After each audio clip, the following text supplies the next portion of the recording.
Sally, why are you ignoring us? How many times do I have to say it? Make dinner now. I was on the phone with my mom, crying as she told me my father had passed away.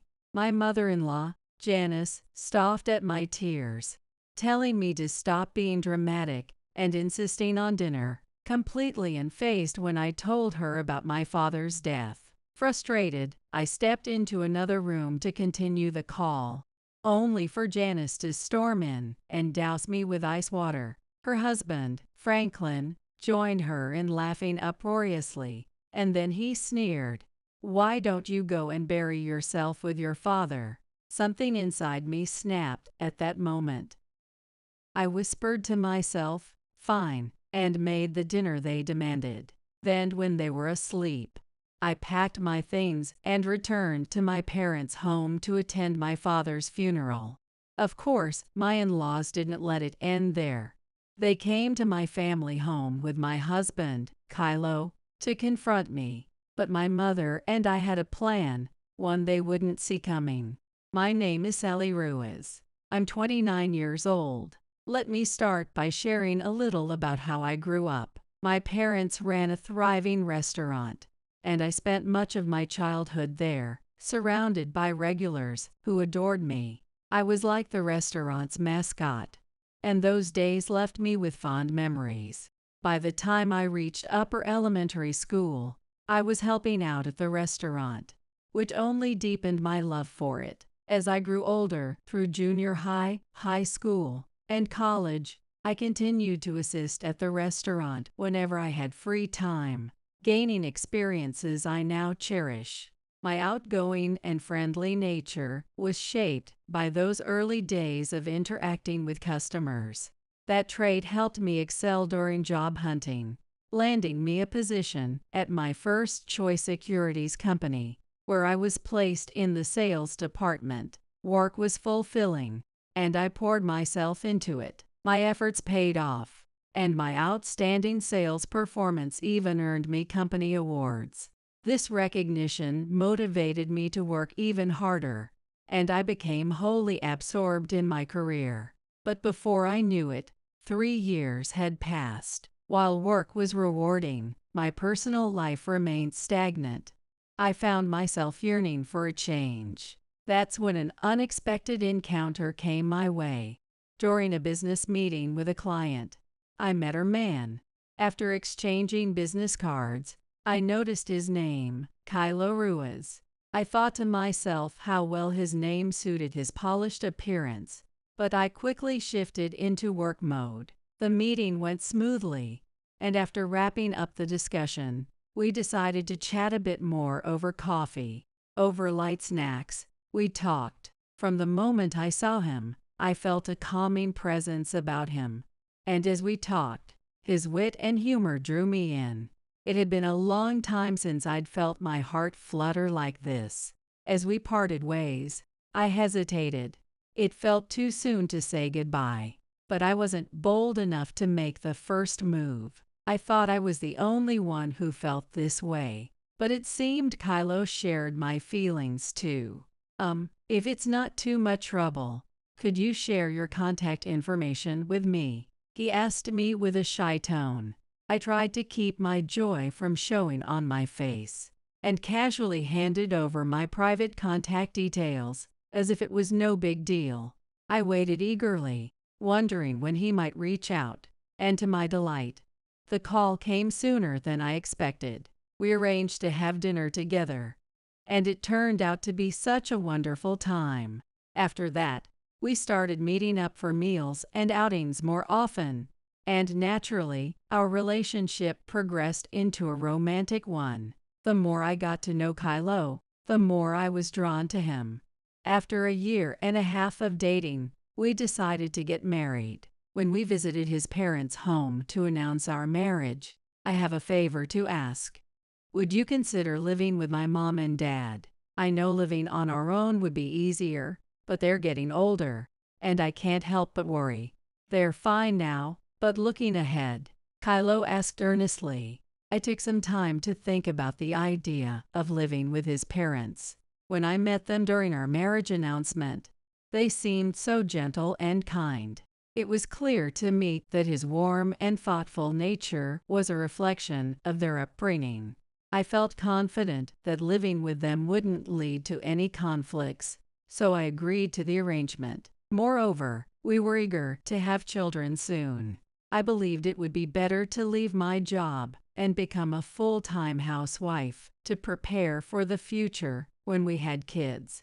Eventually, I quit my job and embraced my new role as a housewife. My parents wholeheartedly celebrated our marriage and even shed tears of joy. This is truly wonderful. Congratulations on your marriage.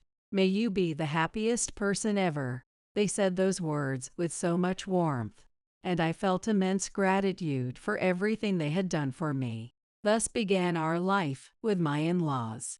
At first, there were no issues at all. My in-laws were incredibly kind to me, and I truly believed our days together would be filled with happiness. But over time, a shadow began to loom. As the months passed, their behavior toward me noticeably changed. Their tone became commanding, and they started making snide remarks about me even when I hadn't done anything wrong. I've held back until now, but it's clear Sally doesn't even understand the basics of housekeeping. Can she even call herself a housewife? Janice is right. You should reflect on yourself a little, listen to us more, and get things done efficiently. I vividly remember the first time they said something like this. Up until that point, their comments were just casual complaints, but this was the moment they began outright criticizing me. The shock of seeing my gentle in-laws suddenly berating me was overwhelming, leaving me frozen and unable to move for a while. Why are you just standing there looking clueless? There's still so much to do. Clearly, we need to give you a thorough education. We even gave you a grace period. But the fact that you haven't figured it out yourself shows you're hopeless. Sally needs to be thoroughly trained by our Janice. And so, days of Janice constantly hovering over me, micromanaging every single thing I did, turned into a living nightmare. I had never imagined that my once gentle and kind parents-in-law would suddenly transform so drastically. It felt as if I had been thrown into an entirely different world. I wished it were just a bad dream, but no matter how many nights I slept, the reality remained unchanged. Determined to gain my parents-in-law's approval, I decided to give it my all. Before becoming a housewife, I had worked in sales, where my persistence was highly valued. I believed that if I could master the tasks that would satisfy my parents-in-law, they would finally accept me. But no matter how hard I tried, you're so incredibly slow to learn. How did you even manage to marry Kylo? He must be regretting taking on such an incompetent wife. They never missed an opportunity to belittle me. Franklin, following Janice's lead, added fuel to the fire. If Janice says Sally is at fault, then she must be. How can someone fail at the same thing over and over? What kind of upbringing did you have? He even started criticizing my parents. What do my parents have to do with any of this? I almost snapped, but I knew speaking up would only make things worse, so I bit my tongue and endured. However, their behavior escalated, and I found myself mentally drained. One day, as I was about to go grocery shopping, Janice stopped me, her expression suspicious, as if I were about to commit a crime. Where are you going? Just heading out for some groceries. You can't even manage household chores properly. And now you think you can just leave on your own. From now on, let either me or Franklin know before you go out. You know how young people are these days. Some just up and run away without warning.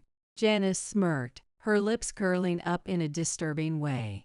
I couldn't understand why I needed to inform them every time I stepped out, like a child running errands. Yet I knew reasoning with them wouldn't yield anything rational. By then, I was starting to feel a genuine sense of fear toward Janice and Franklin. and the thought of standing up to them was out of the question. And so I found myself unable to even take a simple walk without their permission. Practically under house arrest, I began to feel like nothing more than a puppet controlled by my parents-in-law. I was emotionally drained, taking longer to complete chores, which only led to more scolding and accusations, a vicious cycle. Caught in this terrible loop, I suddenly remembered Kylo's words. Both of his parents were over 60, and while it was true they were aging, they seemed far more energetic and lively than I was. It didn't seem like they needed my help at all. Sure, unexpected health issues could arise, but it felt like I was living there solely to be at their beck and call. I couldn't take it anymore, so I finally let out everything I had been holding back, pouring it all out to Kylo. But Kylo didn't say the words I desperately wanted to hear. I understand what you're trying to say, Sally, but is this really an issue with my parents? I was at a loss for words, completely thrown off by his remark. They seem so calm whenever I'm around. I can't imagine their behavior suddenly changing when I'm not there. Don't you think you're overthinking things, Sally? It was true. My in-laws never said anything cruel to me when he was present. They maintained the same calm demeanor they had shown when I first moved in. But despite explaining everything my in-laws had been doing to me in excruciating detail, he refused to believe any of it. They only act differently when I'm not around. What would even be the point of that? Just to make you feel bad? That sounds far-fetched. Maybe you're just exhausted. Why don't you plan a trip with the three of you? I can't go because of work, but a little getaway might be what you need. He said this before telling me how tired he was from work, then went straight to bed after his shower. If he won't believe me, what am I supposed to do? In this house where I feel isolated and completely unsupported, is there anything I can even do? The one person I could rely on has brushed me off, leaving me utterly drained. It feels like the only option left is to take drastic measures.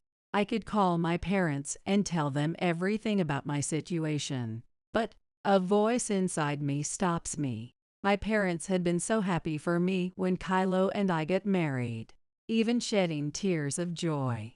If I tell them the truth, I know they'll worry endlessly. They probably think I'm living a blissful life with my in-laws. I couldn't bear to burden the parents who celebrated my happiness so genuinely. What about relatives, then? Unfortunately, my parents have no ties with extended family. There's no one to turn to for advice. So I resigned myself to the bleak reality of being stuck in a miserable routine, enduring my in-laws' treatment day after day. My heart was worn thin, but what came next shattered me completely. Hi, Mom. You sound down. Is this bad news? I'm afraid so. I hate to even say it out loud. It feels like it won't be real until I do. What? Are you okay? Are you crying? Please, just tell me what's going on. You're right. I need to get it out. Brace yourself, Sally. Your dad, he's passed away. It took a long moment for her words to fully sink in. Dad passed away, but there had been no sign of illness. Nothing at all. As I struggled to find words, Mom continued speaking. Sally, we didn't tell you, but Joseph had been sick for years. He made me promise not to say anything because he didn't want you to worry. He was battling illness even before your wedding, but he was adamant about keeping it from you. After you got married, he was even more insistent. My father had the same mindset as me and chose to keep his illness a secret from me. I also didn't want to worry my parents, so I never told them about what happened with my in-laws. That shared understanding between us made me feel a bond with my father, and tears began to stream down my face uncontrollably. But I think he was happy. He collapsed while preparing food at the restaurant and never came back. But for him, it must have been exactly how he wanted to go. Even as she said that, my mother's voice grew tearful, perhaps noticing my own tears. Memories of my father flashed repeatedly in my mind, appearing and disappearing in an endless loop. As my mother and I sat there silently crying, an obnoxiously loud voice broke through the heavy atmosphere.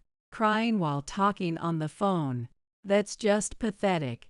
Stop crying in this house. It just brings everyone down. There's nothing in this world worth crying over like that. Completely oblivious to how my mother and I were feeling, Janice sneered at me with a smug, disdainful smile. Feeling as though my father's death had been insulted, a surge of anger erupted within me, and for the first time since coming to this house, I raised my voice. My father passed away today. Please don't talk to me like that in such a flippant manner. Am I not allowed to cry when my parent dies? I don't need to hear this from you. Janice looked startled by my outburst. I suppose it made sense. I had never once complained or protested. I had done everything I was told without saying a word. This was the first time I had ever stood up to her. However, she quickly replaced her surprise with an angry expression, completely ignoring anything about my father, and launching into her usual tirade. That has nothing to do with me. It's already dinner time, and you haven't even started cooking. I'm starving, so hurry up and make dinner. You're absolutely useless. Hearing such an outrageously callous remark, I involuntarily dropped my phone. Janice's shouting soon attracted Franklin, who came stomping toward me, making a ruckus. Hey, what's going on with dinner? We're way past the usual time. Huh? Why are you crying? If you have time to cry, you have time to cook. Franklin, utterly unaware of the situation, added his own tone-deaf comment. He clearly had no interest in why I was crying. Apparently, Sally's father passed away. But what we need right now is dinner, right? Wait, that's why you're crying. That has nothing to do with us. How ridiculous. Go cook now. Janice and Franklin's comments made it abundantly clear they couldn't care less about what happened to my parents. I ignored the two of them entirely, picked up my phone, and told my mother to hold on for a moment as I moved to another room. Are you okay? I thought I heard yelling. Don't worry about it. It's nothing to do with me. There's something more important we need to talk about. Suddenly, an icy sensation hit my head, making me let out a scream and drop my phone again. Scattered at my feet were about 10 ice cubes. I turned quickly and saw Janice standing there, holding a beer mug with that infuriating smirk on her face. Behind Janice, Franklin stood with his arms crossed, laughing uncontrollably, his face alight with mockery. Sally, who do you think you are, ignoring us like that? How many times do I have to say it? Make dinner already. If you can't understand such simple words, maybe you should go back to preschool. You better learn your place. Your only purpose in life is to obey us. Be grateful to us for giving your existence meaning. With that, the two burst into loud, raucous laughter, laughing so hard they could barely breathe. Absolutely useless. If you can't do as we say, you might as well get buried, just like your father. Their words dripped with disdain as they locked eyes with me, their sneers cutting deep. Then, with devilish grins, Janice and Franklin erupted into another fit of laughter, their cruel voices echoing throughout the room. At that moment, I felt something inside me snap entirely. I muttered understood to myself and brushed the coldness from my head with a hand. Picking up the phone I had dropped, I told my mother I'd call her back and hung up. Then I decided to comply with my in-laws' demand and began making dinner. Looks like you don't want to get buried just yet. Follow what we say, and you'll avoid the grave. Forget about all that burial nonsense. I'm just starving, so hurry up and cook something. I remained silent, feeling it was too late to protest. Without a word, I prepared a quick dinner, placed it on the table, and retreated to my room. My in-laws always went to bed early, usually by 9 p.m., and at around 9:30 p.m., I quietly left the house. Kylo hadn't come back yet, but I didn't feel like talking to him either. I walked to the station, took a train to a major stop where the Acela Express departs, and boarded it to head home to my parents. While on the Acela Express, Janice's words replayed in my mind. "Get buried too," she had said, which clearly meant disappear from this world. Whether she said it as a figure of speech or not, I chose to take her literally. This meant that, in her heart, she truly wished for my burial, essentially declaring me unnecessary in her world. From that moment, I decided that I owed no obligation to listen to anything she said. When Janice uttered those words, the final thread holding me together snapped. I stopped thinking about Janice and Franklin altogether, closed my eyes, and waited for the train to arrive at my hometown station. Once there, I called my mother while walking to their house. I heard some loud yelling earlier. "Are you okay?" I kept calling, but you never picked up, Sally. Reassuring her not to worry, I told her I was walking to their house and would arrive soon. "Oh, you're coming home. Your father will be so happy to see you." It's so sudden, though. It doesn't feel real. I know. Once you're home, we'll talk about everything. I have so much to share too. Let's talk once I'm there. 10 minutes later, I arrived home, where I shared with my mother everything, from what happened to my father, to the abuse I endured at my in-laws' house. "I can't believe you endured such horrible treatment, Sally. You've been so strong." That's what she said before pulling me into a tight hug. Then, she quietly started making arrangements for the funeral. But the phone rang in the middle of it. The caller was Janice, so I immediately blocked the number. Then Franklin called, followed by Kylo, and I blocked them one after another. I had no time to waste talking to people like them. The next day, the funeral went smoothly, and even after it was over, I decided to stay at my mom's house. Most importantly, after sharing my stories about the in-laws, I made it clear I was never going back. I had no intention of being near that family again.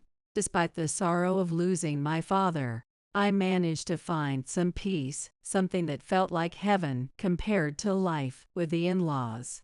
Still, I knew this calm wouldn't last forever. And as if on cue, 3 days later, Janice, Franklin, and my husband showed up uninvited at my mother's house.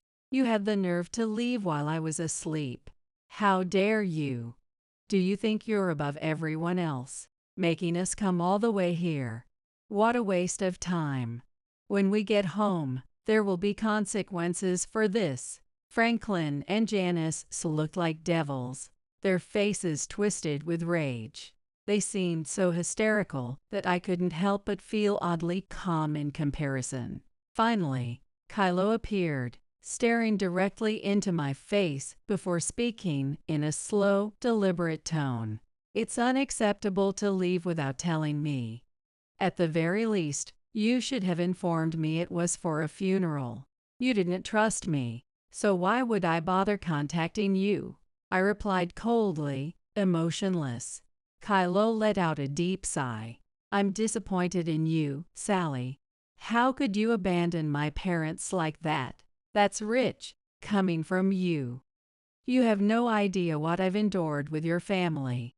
You never supported me." Hearing his words, my anger erupted, and I found myself shouting back. Then Kylo's face twisted into a menacing expression I had never seen before. His voice turned sharp and grating as he began revealing a truth I had never imagined. "The only reason I got close to you was because you were so easy to manipulate. The plan was to marry you. make you take care of Dad and Mom, and free myself to do whatever I wanted. Stop acting like you're so important. A funeral isn't an excuse to run home. There's no one doing the chores, so you're coming back right now." Hearing his crude words, I felt like I had finally seen Kylo's true colors. The fact that he could say such things so openly, even with Janice and Franklin present, was astonishing. Janice and Franklin didn't object to Kylo's statement. Instead, they turned their venom on me. "He's right. How selfish of you to leave without taking care of us. You're our son's wife, Sally. You should be following our orders, not doing whatever you please." "Exactly. You're such a burden. Don't you know time is money? You've wasted enough of ours. My time is worth far more than yours." Listening to their endless tirade, my anger reached its peak. Why did I have to endure this from these three? In the end, Kylo knew the true nature of his parents and deliberately pushed their care onto me. The fact that he married me for that reason alone felt like a complete mockery of marriage. My disgust toward the three of them was reaching its limit. Then, from inside the house, the person my mother and I had called our savior appeared slowly. Seeing him, the three of them visibly flinched, instinctively stepping back. Even I could clearly see their hesitation. Right after returning to my parents' house, I had discussed everything with my mom and decided to ask Benjamin for help. He had played rugby in high school and college. Standing over 6 feet tall, his build was massive, and his sheer presence was so overwhelming that it left everyone, men and women alike, stunned. Seeing their faces tighten, I realized this was the moment to speak my truth and let my emotions loose. "I'm divorcing Kylo. You only married me to take care of Franklin and Janice, didn't you? There's no reason to continue this marriage. Also, I plan to sue Franklin and Janice. The emotional distress has been unbearable, and they will be held accountable for it." When I said that, all three of them exploded into a chaotic uproar, creating an almost intolerable level of noise. With such a commotion at the front door, I feared the neighbors might find it suspicious and call the police. So I raised my voice, urging them to quiet down, but my efforts barely made a dent. "You're suing Franklin and me. If anything, you should be thanking us. Why would you do something like that? Is this how you repay kindness? And what evidence do you even have to sue us? You're just making up nonsense without proof. You're completely useless as a daughter-in-law. A housewife like you thinks she can survive without me. I'll give you one last chance. Come with us right now." All of them, fully convinced of their innocence, were so self-centered it was almost impressive. How could they make such outrageous statements so shamelessly? I took out my smartphone and played a snippet of the recordings I had been saving for a while. "How many times do I have to tell you? You're utterly useless, like garbage. How have you even survived this long? Maybe you should just disappear from this world. What a clueless daughter-in-law. Can't you tell when we're out of cigarettes? Go buy a carton right now. You're nothing but a glorified errand runner." I stopped the recording there and addressed the two of them. "This is just a small part of the evidence I have. There's plenty more. It might be better for you to admit your wrongdoings now. If not, the courts will settle this." They didn't take kindly to my words, hurling insults at me with even more intensity than before. As Kylo tried to chime in and escalate the situation, Benjamin unleashed a thunderous roar, silencing all three of them with his sheer authority. "Stop making such a racket in front of the house. If you don't get out of here now, I'll personally deal with all of you. Or would you prefer if I called the police?" The intensity of the voice froze all three of them in place. 5 seconds later, in delayed panic, they scrambled to their feet and dashed off at full speed, disappearing completely. Now let me share the rest of the story. My in-laws were required to pay me compensation, thanks to the audio recordings I had as evidence. They had spent years verbally abusing me, so I had plenty of proof to present. It was only fair that I was able to receive compensation. As for Kylo, he opposed the divorce and filed for a divorce trial. However, the audio evidence clearly showing his lack of support for me became the decisive factor, and the divorce was finalized.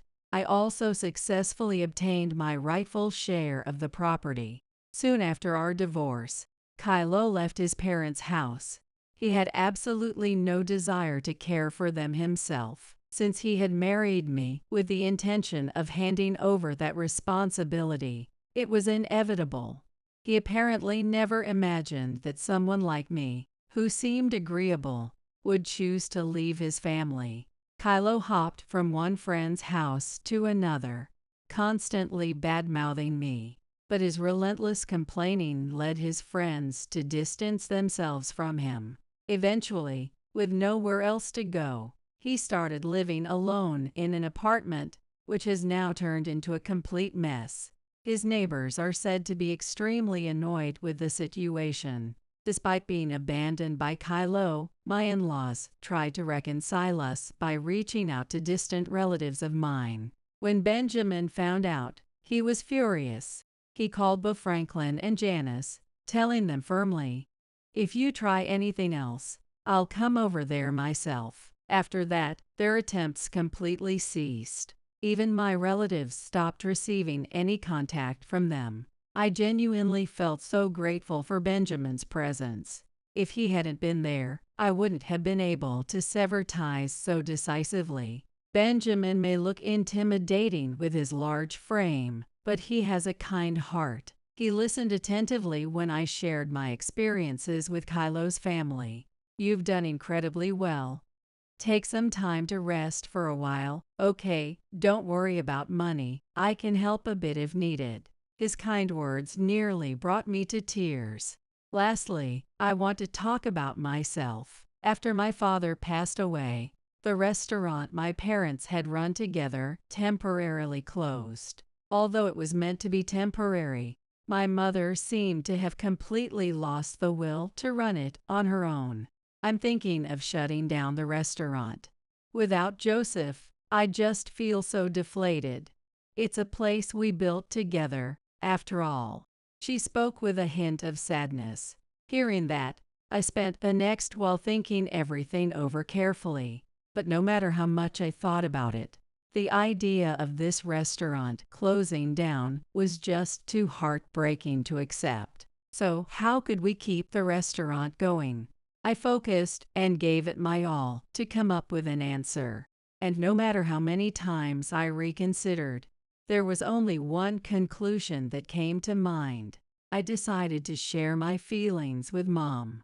"Mom, what if we gave Sally's Bistro another shot? I can't stand the thought of losing this place. It's been such an irreplaceable part of my life since I was a child. But you know I'm not young enough to run the place all by myself anymore. And we can't afford to hire anyone else. That's why I've been thinking, what if I worked at the restaurant? I don't know much yet, but I could learn from you and work as hard as I can." Mom stared at me, blinking a couple of times. "Are you sure this is what you want? A regular job would be easier, and there are plenty of places where you could earn more money than here. This isn't about the money. It's just that I want to keep this restaurant alive. I know it's selfish, but how do you feel about this idea? Running this place with just the two of us would be really tough. There's a chance it might not work out, and the restaurant could still close down. Are you prepared for that possibility?" I nodded firmly at her words. For a while, Mom looked at me with a serious expression, then slowly nodded herself and clasped my hands in hers. "All right, I can see you're truly determined. In that case, let's do this together. With you by my side, I feel ready to try again." And that's how I ended up working at the restaurant with Mom. We've only just reopened, but so far, things are going well. Still, the future remains uncertain. I'm doing my best to grow this beloved restaurant, hand in hand with Mom, with Dad's spirit in my heart. I'm giving it everything I've got. And if I could turn this place into something even greater than it was during his time, I wouldn't wish for anything more. But dreams should always be big, and I believe I can make this happen. Please let us stay just for tonight. Standing at the front door was my 9-year-old grandchild, holding a baby, completely soaked from head to toe. My husband Roy and I exchanged glances, our eyes wide with shock. In the midst of this torrential downpour, Alexander had walked all the way here with a baby in his arms. Why on earth would an elementary school student do such a thing? My mind was swirling with questions, but I was so stunned by the surreal situation before me that I had no idea how to even begin asking Alexander what had happened. While I stood frozen, Roy, beside me, "How can we take care of this brat?" exploded with anger. Immediately, Roy grabbed his golf club, which he kept by the entrance as a hobby, his face contorted with rage. Alexander started trembling at the sight of Roy's furious demeanor. I, too, was taken aback by Roy's sudden outburst, and seeing Alexander in such a state only added to my panic. This was bad. I had to do something. Desperately, I tried to think of a way to defuse the situation. My name is Valeria. I'm 67 years old and a homemaker. I live with my husband Roy, who is 2 years older than me.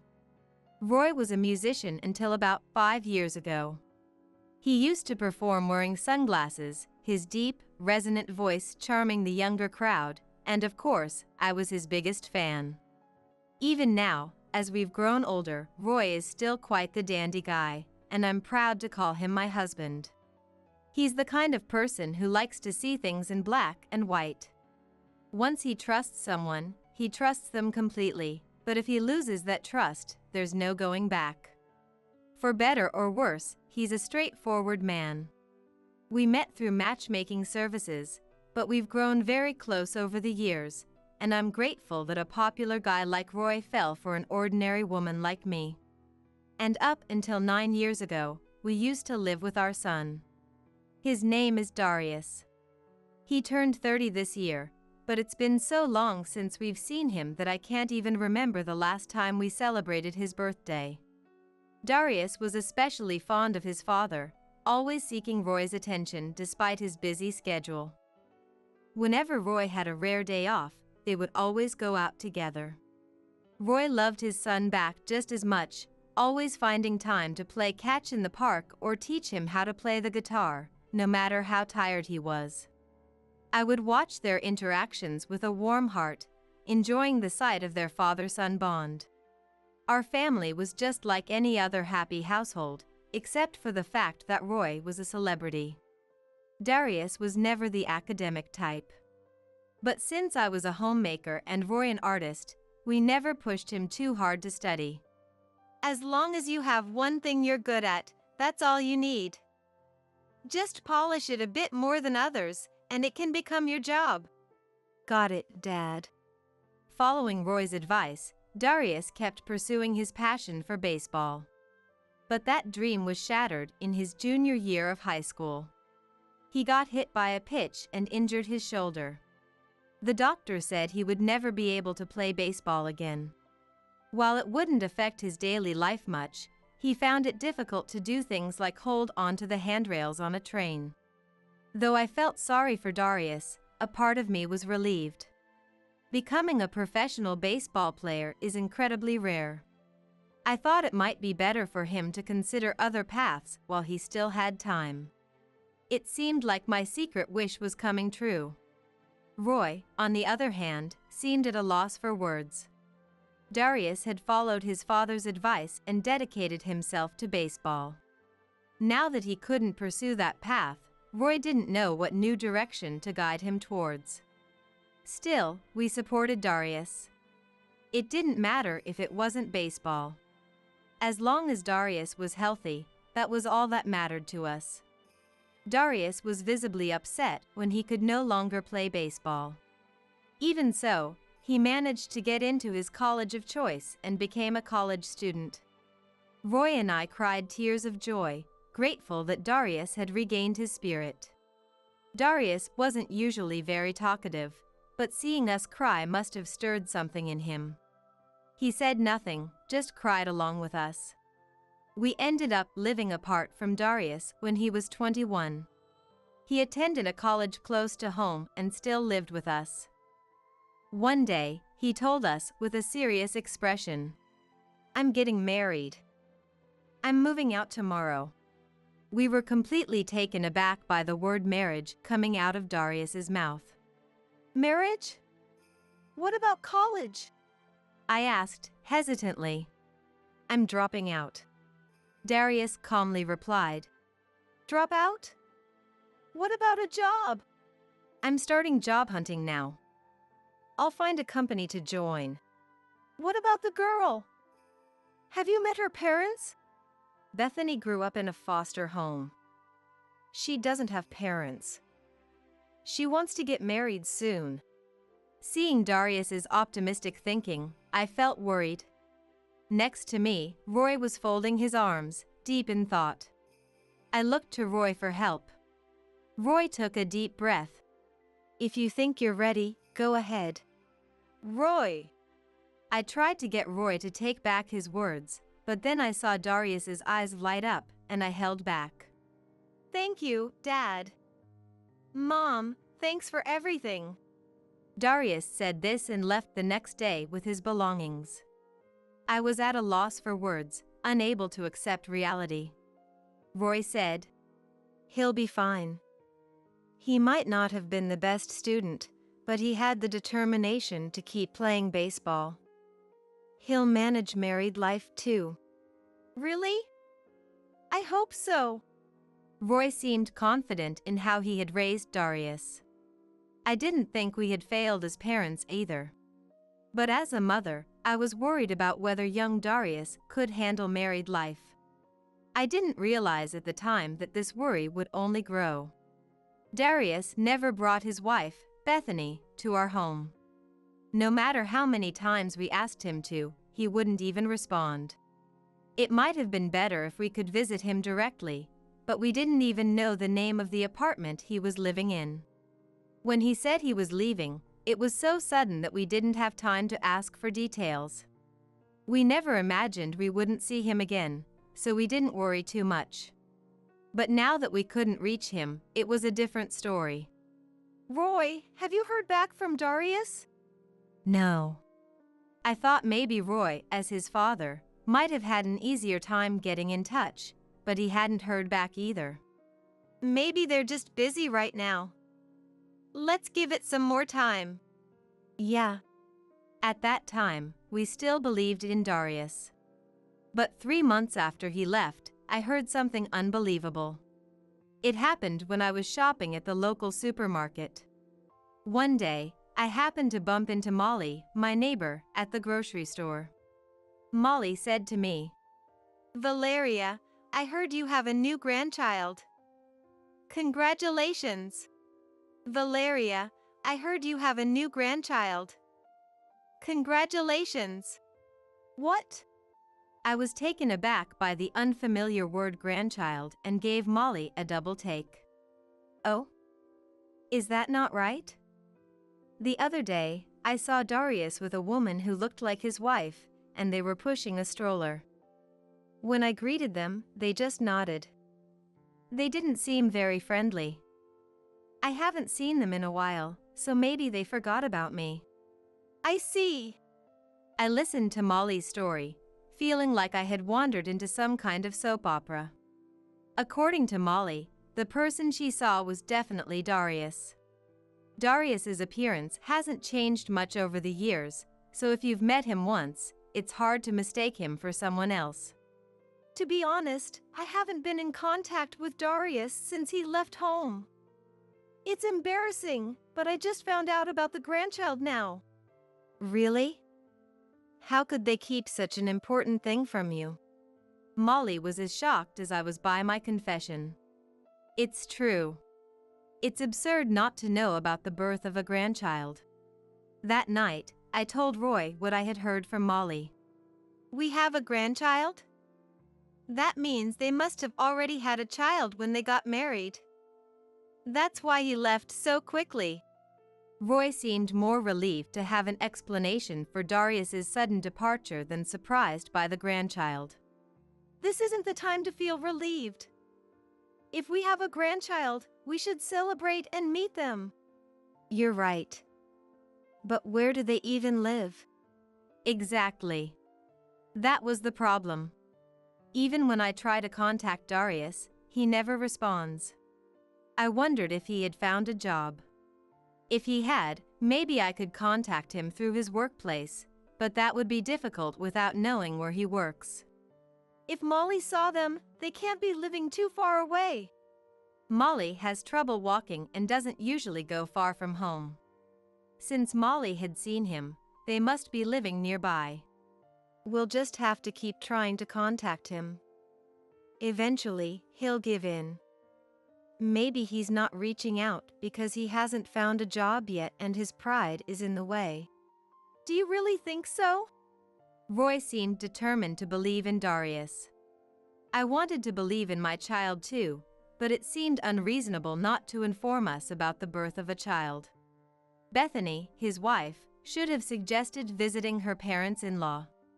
Either she didn't, or Darius wasn't listening to her. I couldn't believe time would resolve this. Incredibly, 9 years passed without seeing Darius or our grandchild. During that time, we did hear from Darius occasionally. Sporadically, he told us about the birth of our grandchild and that his name was Alexander. Whenever we tried to ask for their address or workplace, he would stop responding. What is he really up to? Even Roy, who had always trusted Darius, became frustrated with the lack of contact over the 9 years. He hadn't completely given up on him, but it was clear he was annoyed by the lack of response to our attempts to reach out. I felt the same way as Roy. We suspected there was a reason they weren't contacting us, but not hearing from them for so long made me feel like they no longer thought of us as parents. It made me feel so distant from them. What could have happened since they got married? There might have been something so serious that they couldn't talk to us about it. But without being able to reach them, we couldn't help. Thinking about Darius made me feel even more burdened.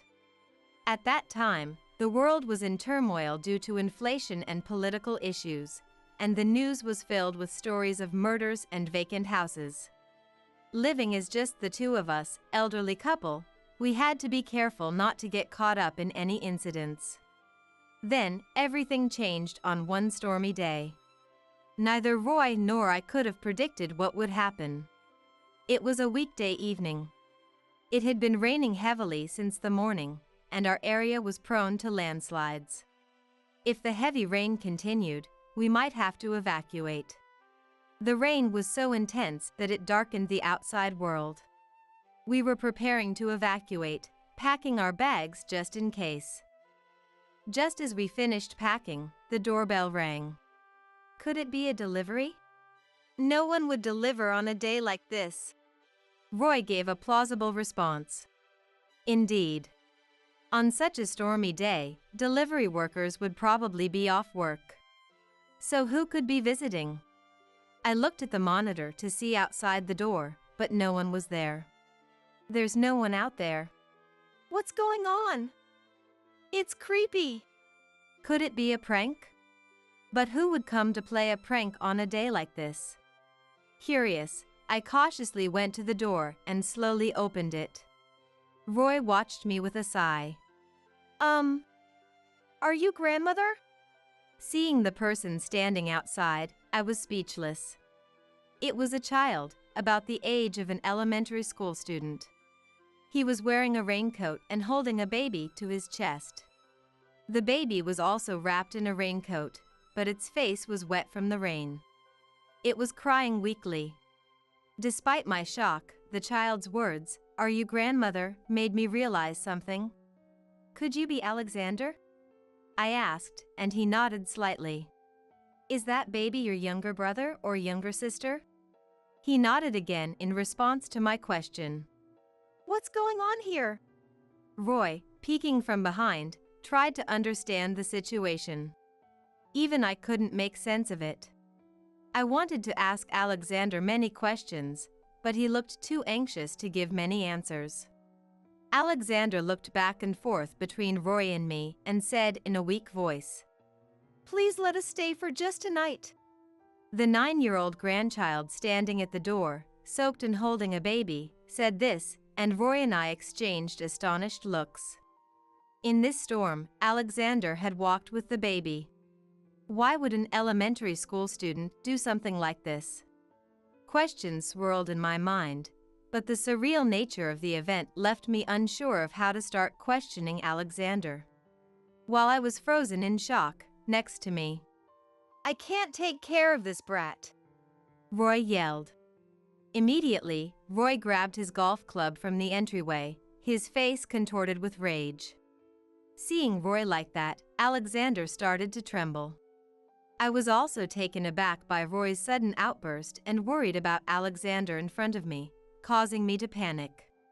Roy had lost trust in his son Darius, who hadn't been in touch for a long time. He probably couldn't accept Alexander, Darius' child, right away either. This is bad. I have to do something. I desperately thought of a way to defuse the situation. Roy, just put down the golf club. Alexander is scared. When I said that, Roy looked at Alexander's face and put down the golf club, saying, okay. I breathed a sigh of relief. Roy, too, seemed to have many thoughts about the sudden situation. He wasn't really trying to kick Alexander out. More than anything, seeing Alexander trembling while holding the baby might have softened Roy's heart. Alexander, come on in. Let's get you cleaned up and take a bath, okay? When I asked Alexander in the gentlest voice I could manage, he started to cry on the spot. I took the baby from Alexander and led him to the bathroom. Roy, unsure of what to do, watched us with a troubled expression. While Alexander was in the bath, I thought about how to buy the necessary items for taking care of the baby. Then Roy said, I'm going out to get some supplies. I thanked him and told him to be careful. Roy, too, had been shaken up, but seeing Alexander trembling and the baby crying had changed his heart. Now, we just needed to create an environment where the two could feel safe and calm. When Roy came back from shopping, Alexander had just gotten out of the bath. I pulled out some of Darius' old clothes from the closet and handed them to Alexander. Alexander hesitantly took the clothes. Thank you. And said. I offered some juice Roy had bought and gave milk to the baby. As time passed, Alexander seemed to calm down enough to talk about what had happened. I exchanged glances with Roy and decided to ask Alexander what was going on. Dad and Mad went to work today too. I just wanted to leave that house so badly, so I ran away while they were gone. Alexander, with a pained expression, told us bits and pieces of his experiences at home. Summarizing Alexander's story, it goes like this. Alexander had never been treated kindly by Darius or his mother, always being yelled at. He was given the bare minimum of food and never got the toys he wanted. Living in fear of his parents, Darius spent his school days in constant anxiety. Alexander had little memory of his birth mother Bethany, as Darius had divorced her at some point. His current mother is a woman named Rachel, whom Darius remarried 3 years ago. The baby girl born 2 months ago is named Kate, and she is Alexander's half-sister. Kate's mother, Rachel, had a troubled past and currently works at a club.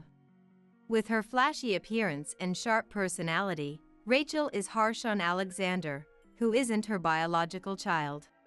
Rachel neglects her own child, Kate, leaving all the diaper changes and feedings to Alexander. Darius, much like Rachel, does not take care of the child. Roy and I were at a loss for words as Alexander revealed shocking truths to us. We didn't even know Darius had divorced Bethany, nor that he remarried 3 years ago. From what Alexander says, this Rachel doesn't seem like a decent person. I don't know what happened to Darius after he left home and got married, but he seems to have changed significantly. Marrying a woman like Rachel shows that change. The fact that Darius isn't taking care of his child and is being harsh on Alexander was shocking for Roy and I. Is that true? Roy's eyes were bloodshot. He couldn't accept the fact that the son he raised was treating his grandchild this way. I understood his feelings completely. Yes. Dad is always angry, saying his ex-wife stole all his money and ran away. He says he regrets ever marrying her, with a scary look on his face. But Dad scares me more. My current mom doesn't think of me as her son either. Anne. Alexander paused. He seemed unsure if he should continue. We braced ourselves for his next words. Dad and Mom, because they don't have any money, they break into other people's houses to steal. They told me to stay quiet at home today while they go out to steal. They threatened me, saying you know what would happen if you told anyone. I got tired of all the threats and decided to run to your house, something I heard Dad talk about before. I figured they wouldn't expect me to run away on a rainy day like this. It took 2 hours to walk here, but I didn't mind. I just wanted to get away from Dad and Mom. Alexander's story was hard to believe. But considering everything, it was more dangerous to assume Darius was still thinking straight. I was filled with a desire to believe Alexander, who had run away carrying Kate, completely drenched. That must have been so hard for you. Don't worry, your grandmother and grandfather will help you. Yes. Stealing is out of the question. What on earth is Darius thinking? Calming down the furious Roy, I pondered ways to deal with Darius and Rachel. I know the house Dad and Mom are breaking into today. They were careless enough to talk about it at night, thinking I'm just an elementary school student. We held our breath at Alexander's words. Is that true? Yes. I even took a note. Look. Alexander pulled out a note with an address written on it from his pants pocket and showed it to us. Seeing the note, Roy and I exchanged glances and nodded. All right, we're going there. Alexander, don't worry, we'll be with you. Okay, Grandpa. Roy blushed and smiled, clearly flustered to be called Grandpa by Alexander. And this time, clutching the golf club firmly, we got into the car, ready to head towards the house where Darius and his gang were. The house Alexander told us about was an hour's drive away. It was in a quiet, upscale neighborhood, where all the houses looked like they belonged to wealthy people. The rain had stopped during our drive, and the evacuation order for our area was lifted. Is this the place? We parked the car in a lot a bit away from our destination and walked towards the house where Darius was allegedly breaking in. Roy, holding the golf club, took the lead and stood in front of the gate. I was carrying Kate. Kate was sleeping soundly in my arms. Entering the house would make us trespassers too, so we peeked into the house from the garden and saw 2 figures moving inside.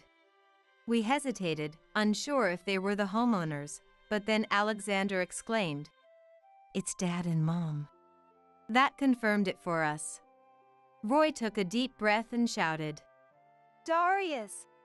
Meanwhile, I called the police. The silhouettes of Darius and Rachel froze. They would either have to leave through the front door or come out through the garden window, but either way, they would have to face us. Darius and Rachel must have been wondering what to do.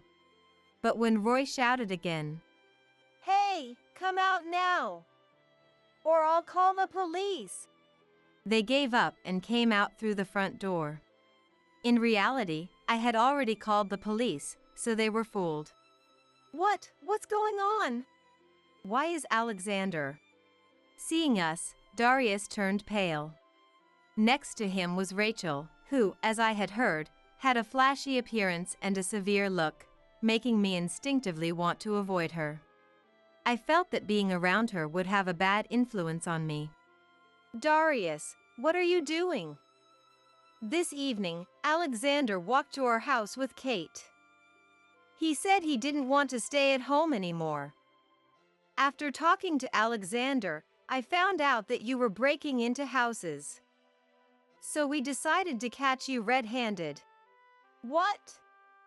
Alexander, what are you doing?" Furious, Darius took large strides towards Alexander. He raised his fist, and Alexander closed his eyes tightly. "Hey, that's enough. If you touch Alexander, I won't forgive you." Roy grabbed Darius's arm, and Darius clicked his tongue and lowered his arm. "You all don't get it. You're messing with our work. Alexander, we provide for you with this work. Why are you messing it up?" Darius spat his words at Alexander with hatred. This wasn't the Darius I knew. I wondered when he had become such a terrible person. Alexander was trembling at first.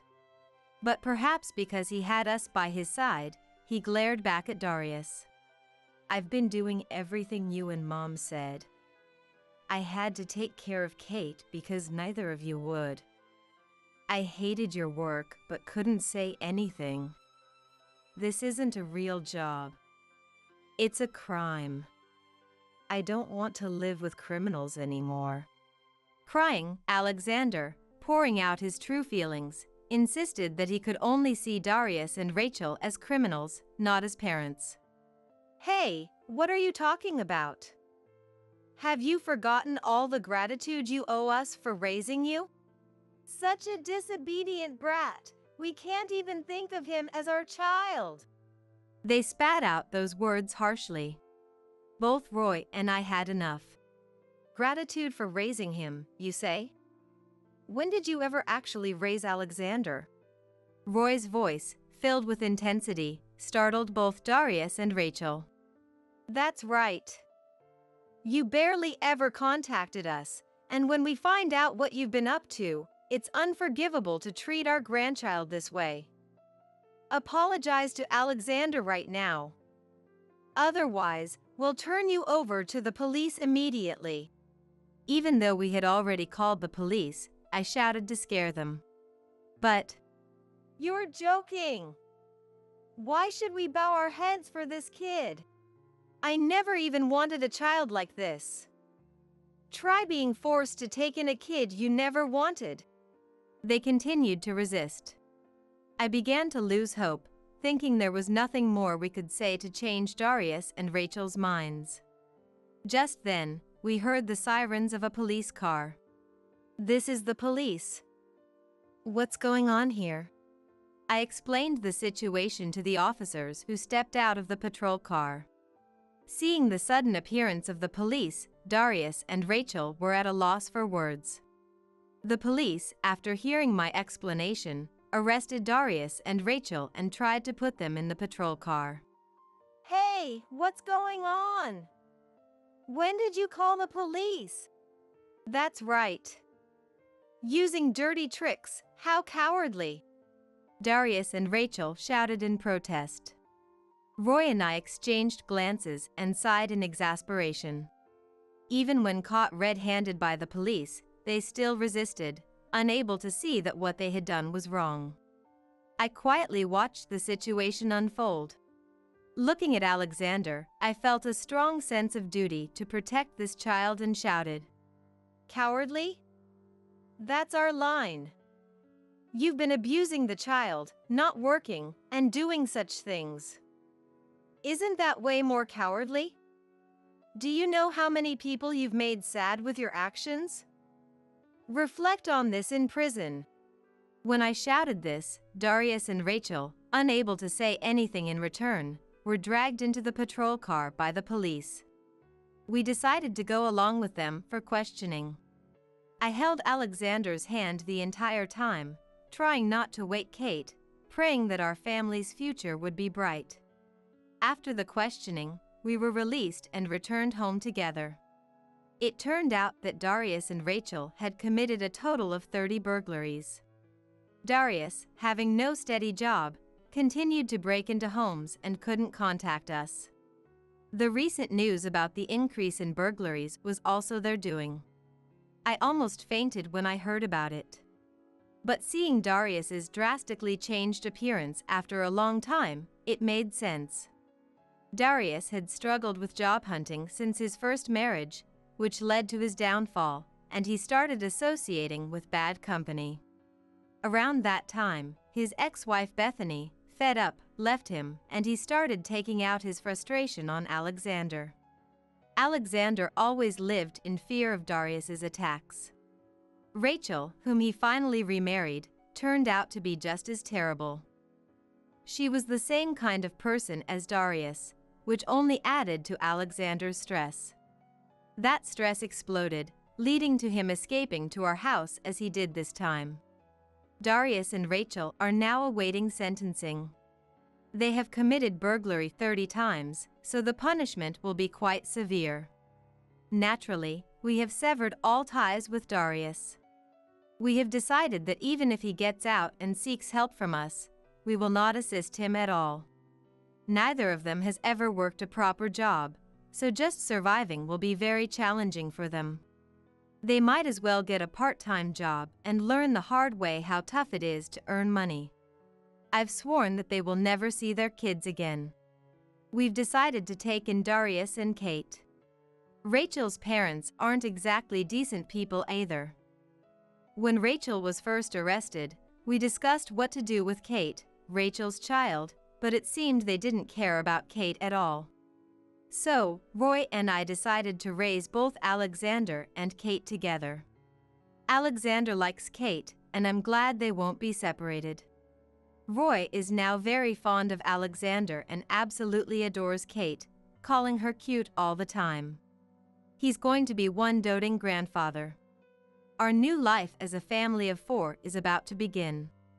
Given all the sadness Alexander has endured, we want to make Alexander and Kate as happy as we can. You get to come home early, so at least have dinner ready by the time I get back. As soon as Joseph walked in and saw the empty table, he raised his voice. I'm sorry. I went grocery shopping on my way home, so dinner got delayed. But I'm tired too, you know. Ha! Don't compare my job with your sitting around desk job. You're a woman, even if you work, it's your duty to handle everything at home. Joseph, who was gentle and sincere before marriage, turned into a moral harasser once we got married. Do you understand? Ugly and plain women like you are a burden on society. The least you can do is serve me as if your life depends on it since I married you. Even with these words, there's only one reason I'm enduring this. To protect my daughter, Grace. He would probably hurt Grace or take her custody just to make me obey. One day, during those painful days of having no choice but to obey Joseph. Hey, my lover is pregnant. She seems to have a boy. With an excited look, Joseph thrust the divorce papers in front of me. If Grace were a boy, I would have kept you as my trophy wife. But I'm done with you. Take her and leave here now. What? Are you abandoning Grace too? Don't be so harsh. I'll pay child support. Take good care of Grace. I couldn't help but shed tears of relief. Now I can finally escape this life. I see. Pretending to be sad, I signed the divorce papers. He looked satisfied, thinking things were going his way. Seeing his face, long-suppressed emotions welled up inside me. Don't think you'll have a happy future. I'm Victoria. I'm 34 and the wife of a CEO. That sounds impressive, but actually, I work part-time as a clerk at another company. I live with my husband, Joseph, who is 4 years older than me, and our 3-year-old daughter, Grace. I met Joseph at a party I attended at the request of a subordinate at work. I had already lost my anxiety about marriage and my obsession with finding someone. So, I thought I was just there to help my subordinate find someone. What are your hobbies? You've been smiling but haven't talked much since you got here, right? Huh? He spoke to me while I was nodding along to everyone's conversation. Did he realize I wasn't looking for a date? I like driving. It clears my mind when I'm feeling down. What about you? Oh, well, I enjoy visiting cafes.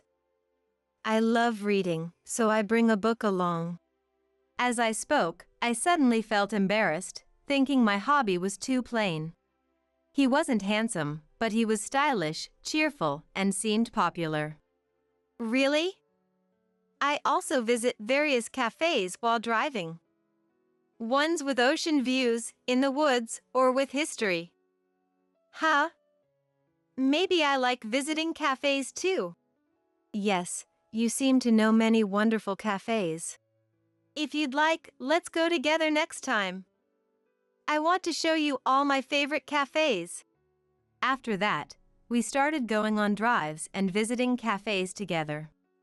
Since he worked in sales, he was good with people, had many stories, and was very enjoyable to be around.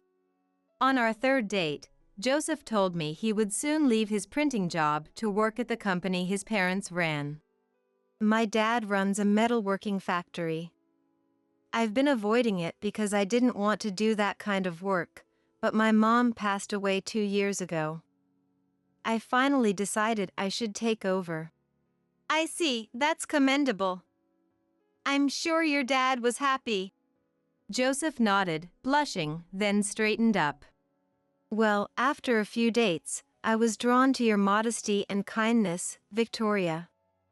Would you consider dating me with marriage in mind? I didn't hesitate to respond to him, who confessed seriously and formally. Yes, if you don't mind me. Joseph's shy expression and small yay were very cute. Even after we started dating, Joseph was a perfect gentleman, always making sure to bring me home at a reasonable hour so his parents wouldn't worry. Even before introducing me, his parents seemed at ease, and our relationship was going smoothly. When we visited his parents' house, his father, Matthew, welcomed me warmly. Joseph had never brought a girlfriend home before, so they had been worried. Soon, when we visited his parents' house, I began cooking dinner for the 3 of us. I'm working on a garden shelf for a friend.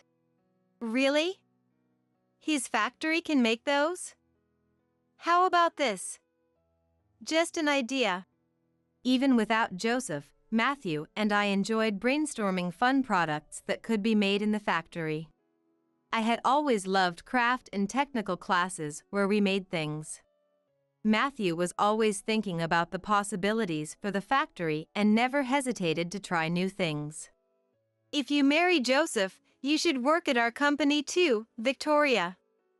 Wouldn't it be fun to create something together? Besides, Joseph is still learning the ropes, so I'd like you to support him closely. Hey, Dad. I haven't even proposed yet, don't get ahead of yourself. Well, if Victoria becomes Joseph's wife, I'd be thrilled. It's rare to find someone so wonderful. With his encouragement, we happily became husband and wife a year later. Joseph wanted our wedding to be a destination wedding, so we combined it with our honeymoon. Matthew and my family also attended, and it was a truly happy time.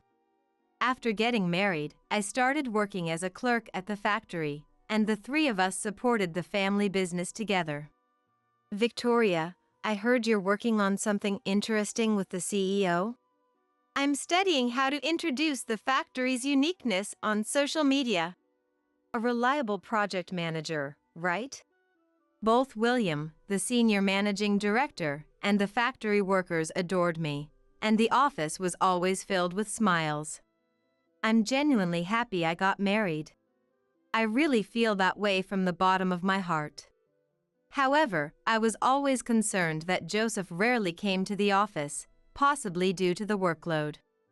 After our marriage, we looked for a new house near his father's home. Initially, I had considered living with Matthew, but Joseph had different ideas. Dad is still healthy, so let's live together for at least the first year. Unexpectedly, I was thrilled by his suggestion. I thought we were such a good match. But reality wasn't as sweet as I imagined. When Joseph came home from work, he was always grumpy. Initially, it was just clicking his tongue and sighing, but then he started saying things like, I'm tired. You get to come home early, so at least have dinner ready by the time I get back.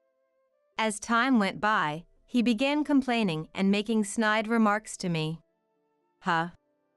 Sorry, I went grocery shopping today, so dinner was delayed. But I'm tired too, you know. Don't compare my job with your desk job. You're a woman, it's your duty to handle everything at home, even if you work. They say a man who is overly controlled by his wife is henpecked.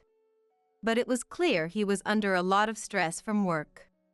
Joseph was learning all aspects of the business, starting by working alongside factory workers.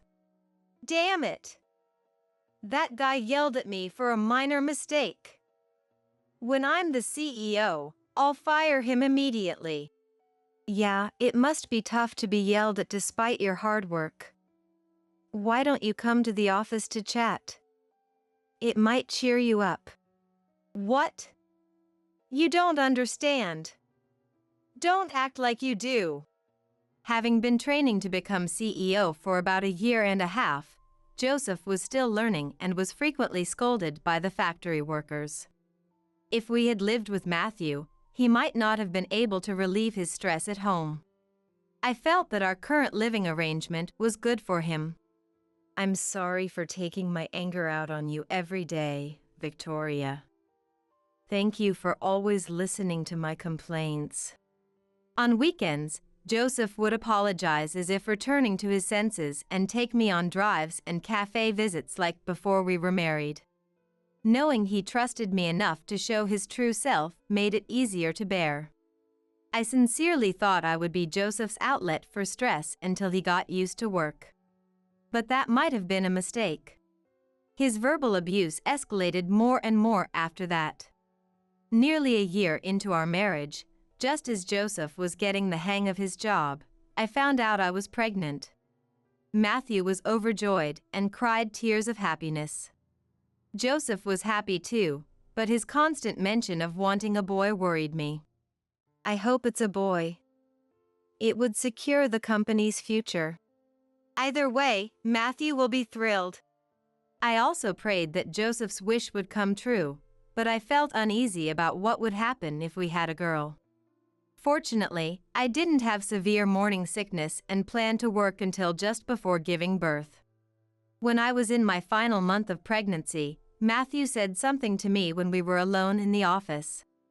Victoria, thank you for marrying Joseph. Given the circumstances, I should tell you now that while Joseph has a good outward appearance, he struggles to form deep relationships with people. I hope you'll continue to support him through his shortcomings. Yes, of course. If Victoria can take care of both the company and the household, everything will be fine. Please take care of Joseph and the company. With a new life on the way, Matthew might have been thinking about passing the baton to the next generation. I felt happy to have Matthew's trust. His factory was becoming an important place for me too. And then, a little girl was born a bit earlier than expected. Victoria, thank you. Thank you for giving me a beautiful granddaughter. Really, thank you. Matthew rushed over right after the birth and thanked me over and over. Seeing how happy he was about Grace's birth made me tear up too. Seeing Matthew so emotional, Joseph didn't complain about having a girl, and I was deeply relieved. However, after Grace was born, Joseph started going out for drinks after work. At first, he said, "The crying is too loud. I can't relax at home." But after I returned to work post-maternity leave, his excuse changed. "I'm tired of seeing the same face at home and at work." Gradually, he started drinking more often and coming home later. Despite going out without notice, he would make derogatory comments if he came home and found no dinner. "You've got it easy. You just take care of the kid and don't even bother to prepare my dinner. You could have told me then. I thought you were eating out today too." "I'll prepare it right away, just wait a bit." Recently, he had been venting his frustrations about me rather than his work. It probably had something to do with Grace being a girl. "You're useless at work too, just getting paid to answer phones. If you were at least pretty, maybe we'd have more clients." "But you're ugly too." "Hey, I am working properly, so stop saying things like that. Don't you get it? An ugly, plain woman like you is a nuisance to society." "At least serve me like your life depends on it since I married you, you useless woman who can only bear daughters." What I once thought was just Joseph being henpecked had now turned into full-blown moral harassment. Maybe he was upset that I got along well not only with Matthew and the factory workers but also with William, the senior managing director. William was someone Matthew trusted so much that he introduced him to others as my partner. Matthew was hands-on at the factory, so William handled all external relations by himself. "I want an easy job like William's. I don't need to learn dirty work, I could start in sales right away. I want to become CEO soon." All I could do was sigh. I used to find Joseph attractive when he worked in sales before we got married, but now I realized he looked down on it so much. Despite being the next CEO, he thought he could manage without understanding the business. I believed everything would be fine as long as Matthew was around, and I hoped Joseph would eventually change. The winter when Grace turned 2 years old, Matthew died suddenly of a heart attack. Just the day before, he had been healthy enough to take his daily walk with Grace. Joseph went to check on him when he didn't show up for work in the morning and found him collapsed under his bed. They called an ambulance, but it was too late. He passed away at the hospital. Why did it have to be so soon? It was such a shock, and Joseph and I were busy until the funeral was over. When I finally cried at the send-off, Grace gently stroked my forehead. Holding Grace, I didn't know how to explain her beloved grandpa's passing, and I cried again. His death was a shock to me in many ways. Time passed, and Joseph had been the CEO for a while. Then Joseph said something outrageous. "Hey, now that I'm CEO, you're going to quit the company." "What? Why?" "Why? Are you really that stupid?" "We can't pay someone who doesn't contribute anything. From now on, your job is taking care of the house and raising our child." He fired me. "Be grateful you married me. You're still the CEO's wife. And don't worry about the clerk position, I've hired a beautiful woman to replace you." Joseph said with a lecherous smile, and I was dumbfounded. I suspected the new clerk was his lover, Mila. We might be over. For the first time, I considered divorce. Since becoming the CEO's wife, our household finances had worsened. We used to split the living expenses 60-40, but even as a housewife, that ratio didn't change. "We can't live like this. If you want me to focus on housework, you need to pay all the living expenses." If not, let's get divorced. What? Who do you think you're talking to? I'll decide if we divorce. Not you, useless woman. And, seeing Joseph's lecherous smile, I had a bad feeling. If we divorce, I'll take custody of Grace. A fool like you can't raise her, and I can find a replacement for you any time. Knowing Joseph, who wanted to control me, he might really do it out of spite. I couldn't let Grace be taken away for such a reason. Joseph, who had told Grace she was noisy from birth, pushed her away when she reached out to him in a bad mood. I was always anxious, wondering if he would harm Grace someday. Don't you get it?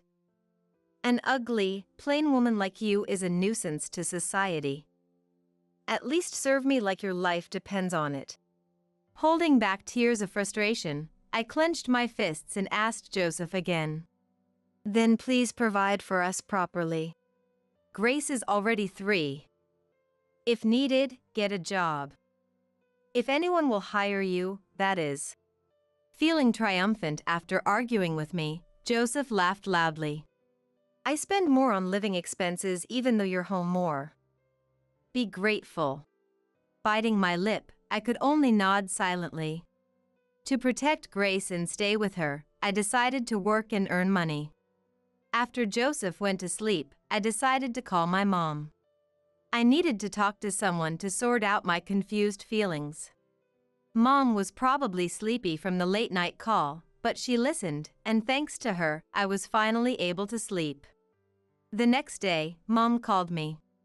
Can you come over this Sunday? I have something to talk about. I didn't know what it was about, but staying at home was too painful, so I decided to take Grace and visit my parents' house for the weekend. Joseph had texted me saying, I'm staying at Mila's place this weekend, so there shouldn't be any issues. Since declaring he was firing me, Joseph had stopped hiding his affair. I made you the CEO's wife, so don't complain. That seemed to be his reasoning. I had heard rumors from the factory workers about his infidelities at the pub, but I never imagined he would hire his lover as a clerk. When I arrived at my parents' house with Grace, my parents, my brother Daniel, and my uncle Benjamin were waiting in the living room. Welcome home. I heard you're looking for a job.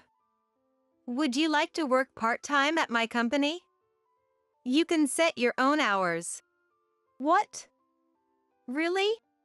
I couldn't help but burst into tears at the unexpected offer. It had been so long since I felt someone's kindness, and it warmed my heart. Benjamin ran his own business.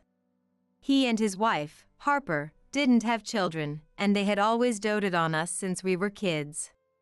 Even as an adult, Harper and I often went shopping or had lunch together. Did you know Joseph's company is one of our clients? It's been tough since the previous CEO passed away. I knew they were a client, but I haven't mentioned it. I don't know much about the company since Matthew died. Daniel was learning the ropes as the next potential CEO of Benjamin's company. That's where I heard shocking news. After Matthew died and Joseph became CEO, employees who opposed his policies started leaving, and new hires weren't staying long either, leading to fewer orders. Since it's a company related to you, and we've had a long relationship with the former CEO, we want to support them, but if the quality drops, we might have to reconsider. I see. I have a favor to ask of you both. I asked him to keep my job at his company a secret from Joseph. I would speak to William, who managed client relations, but I also asked Benjamin to keep quiet. I didn't want Joseph mocking me for getting the job through connections or using Benjamin for leverage. Most importantly, I wanted to keep it as a last resort.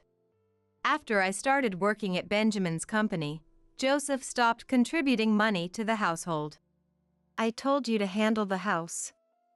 Now that you're working, you can handle the household expenses too. Joseph seemed to enjoy seeing my despair, wearing a smug smile. He was splitting his time between our house and Mila's, clearly spending money on her. "I'll pay the rent, so don't worry." Despite my anger, I couldn't say anything back. All I could do was plan for a divorce, documenting Joseph's words and actions in a journal. I also started following Joseph after work and taking pictures of him with Mila as evidence of the affair. Nearly a year into working at Benjamin's company, an opportunity arose. One evening, as I was preparing dinner, I heard heavy footsteps coming from the entrance. "Hey! Mila's pregnant." She seemed to have a boy. Excited, Joseph thrust the divorce papers in front of me. Joseph had always wanted a male heir. Even so, I was shocked he had gotten Mila pregnant. If Grace were a boy, I would have kept you as my trophy wife. But sorry, you're no longer needed. Take Grace and leave." "What? Are you abandoning Grace too?" "Don't put it that way. I'll pay child support. Take good care of her." I couldn't help but cry tears of relief.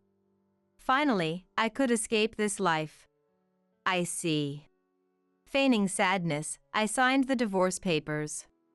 Joseph looked satisfied, thinking everything was going his way. Seeing his face, long-suppressed emotions surged within me. "Don't think you'll have a happy future." We agreed to discuss alimony and child support in court, and I kept the signed divorce papers. I immediately called Mom, and the next day I left with Grace. 10 days later, we were to discuss alimony and child support with Joseph at my parents' house. Joseph brought Mila to the meeting. "I'm sorry, I couldn't make you happy. I'll pay the standard amount for my infidelity." Joseph, ever the smooth talker, apologized to me and my parents, agreeing to alimony and child support. "This is Mila, whom I plan to marry. She's now over 15 weeks pregnant. Since we run a business, we really wanted a boy. Victoria, I'm really sorry. I ended up getting pregnant with a boy, so we had to ask you to leave." I was utterly disgusted by Joseph's lecherous grin and Mila's smug expression. Mila, at 25, was a beautiful, voluptuous woman but had a calculating look. How could people who enjoy looking down on others even exist? "So, you'll pay $400 monthly in child support and $50,000 in alimony in one lump sum, right?" "Yes." "I want to start my new life with Mila soon. But first, I need to get a notarized divorce agreement." "Is that okay?" Joseph probably wanted to restrict Grace's involvement for the sake of his child with Mila. But that actually worked in my favor. I didn't want them relying on Grace in the future. "Fine. We'll submit the divorce papers after the notarized agreement is ready." The discussion ended more smoothly than I expected, and I couldn't stop laughing. "Finally, it's all cleared up. What's next for you?" "Sorry, but it's not over yet. Joseph is going to experience hell from now on." We created the notarized agreement and signed it, both of us satisfied with the terms. After confirming the alimony payment from Joseph had been transferred, I promptly filed the divorce papers. Joseph was in such a hurry to remarry that it took less than 2 months to finalize everything. On the day the alimony payment was transferred, I called him. "I've confirmed the transfer." "Thank you." "It must be tough ahead, but good luck." "Well, unlike me, you're competent, so you'll be fine." "Huh? "What are you talking about?" His voice sounded puzzled by my sarcastic tone. "Your company is losing employees, right? Factory workers are quitting, and new hires aren't staying long. I hear your sales are dropping too. Did William tell you that?" His voice dropped to a low, threatening tone. But with the divorce papers filed, I no longer needed to fear that voice. "No." My workplace is your company's major client. What? So what? What can a part-time worker like you do about it? Are you stupid? That's why I've always told you you're useless, but you still don't get it? He laughed, continuing to hurl insults at me. I waited for his laughter to die down before dropping the bombshell. I work at Benjamin's company now. What? Joseph fell silent. He was either processing it at lightning speed or his mind had stopped. They kept the contract out of respect for me as your wife, but now that we're divorced, they have no such obligation. Good luck securing new contracts. After Matthew passed away, Joseph's arrogant attitude towards clients had led to fewer orders. Still, the major client, Benjamin's company, had kept them afloat. Wait a minute. Benjamin? But the CEO, there is a woman. Even over the phone, I could sense Joseph's panic, and it amused me. Yes. Harper took over from the previous CEO. Benjamin is the executive vice president and her partner. They're a couple I admire. No way. You never mentioned this before.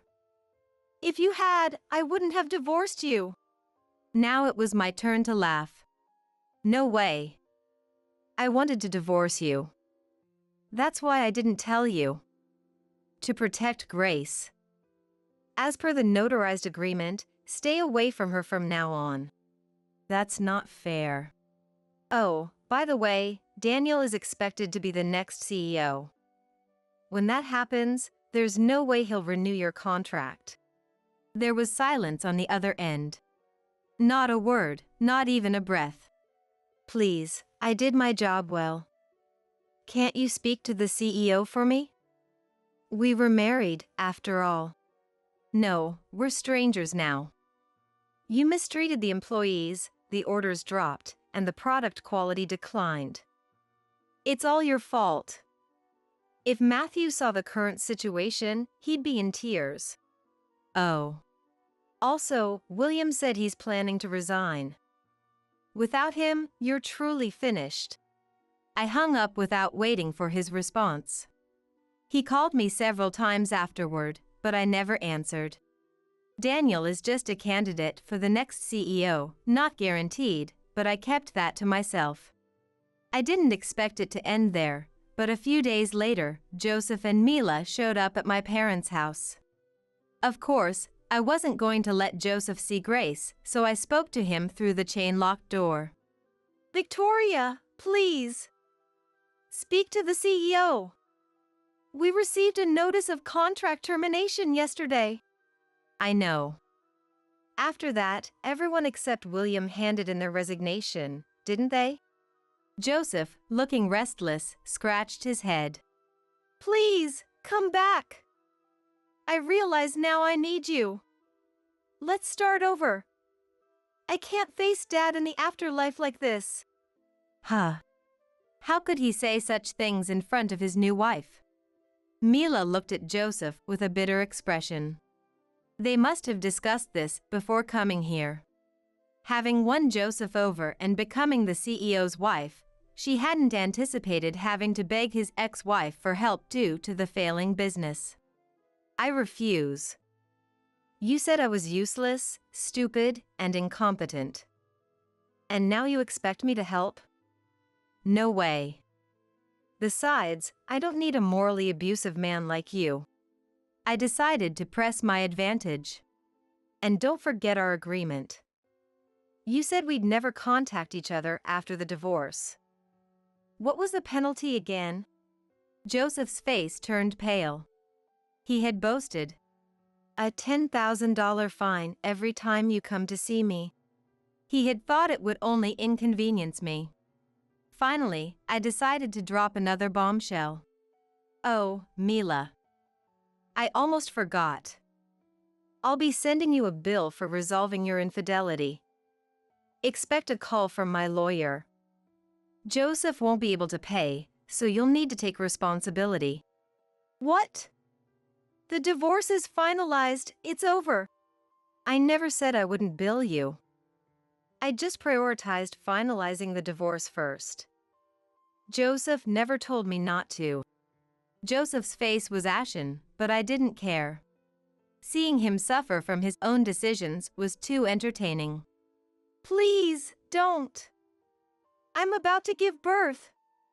The company's about to go under. What do I do? This wasn't part of the plan. I don't know. That's your problem. But remember, every visit adds to your debt. So don't come here again. You've got an important heir on the way, so good luck. I smiled and closed the door. I could still hear Mila shouting, but eventually, Joseph's consoling voice and her sobs faded away. Afterward, his company fell into severe financial trouble as major clients canceled contracts. I thought the company would go under, but in the end, Joseph decided to sell his shares and step down as CEO to keep the company afloat. It was probably the least he could do to atone to Matthew. William became the new CEO and renegotiated the contract with Benjamin's company. Former factory workers who had quit were rehired, and the factory regained its vibrancy. With William at the helm, even clients who had left started coming back. Joseph and Mila divorced shortly after. Joseph's constant verbal abuse and moral harassment must have driven her away. William told me that she left the house before giving birth. Mila's parents paid the settlement I demanded, and I received an apology letter from them. They seemed like good parents, so I hoped they'd take good care of the unborn child. Joseph, left alone, sold his parents' home and moved to another town. He used Matthew's inheritance to pay my alimony, but with the settlement for moral harassment against Mila and child support payments, he might be penniless now. I don't know, and I don't want to know, but the regular child support payments suggest he's alive and working somewhere.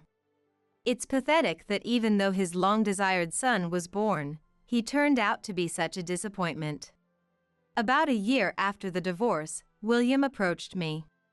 Would you consider returning to the company? Matthew's dream-filled factory needs you, Victoria. I decided to return as a clerk to the company that upheld Matthew's values. The employees welcomed me warmly, and I couldn't hold back my tears. Matthew always talked about the potential the factory held. We started new initiatives, like developing original products and catering to individual customer requests. The factory regained the lively atmosphere it had when Matthew was alive. I joined the factory workers in brainstorming ideas and participated in new project planning. Mom, I made cookies with Grandma. 6-year-old Grace handed me the homemade treats when I returned from work. Thank you. They're delicious. I was truly glad I could protect Grace's smile. I am determined to continue this happy life with her. Timothy and my mother-in-law Diana, both smirking, pulled out a piece of paper. It said insane things like the house would be left to Timothy and that no one would complain later, and had Mom's signature on it. They must have tricked her into signing it. This is completely invalid. This is outright fraud.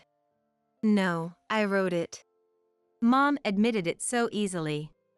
Before I knew it, we were kicked out of the house, along with a filled-out divorce application. Timothy was looking at me expectantly. Does he really think I'm going to beg him? No way I'm looking back. Just you wait and see. Next to me, gritting my teeth, Mom said, "You're happy now, aren't you?" My name is Samantha. I'm 53, a part-time worker and a housewife. Lately, my biggest worry has been my terrible hand eczema. Timothy is an office worker. We live with my parents in my childhood home. We don't have kids. I have a more serious concern than my hand eczema. Mom might have dementia. I say might because she hasn't been officially diagnosed by a medical professional, but I'm almost certain. Her memory and judgment have weakened. She forgets things easily, even forgetting that she forgot them. Sometimes, she becomes like a different person and does unpredictable things. Some days it happens frequently, while other days are normal. She used to work hard and be very attentive. It seems it gradually worsened ever since she hurt her knee and started staying at home longer.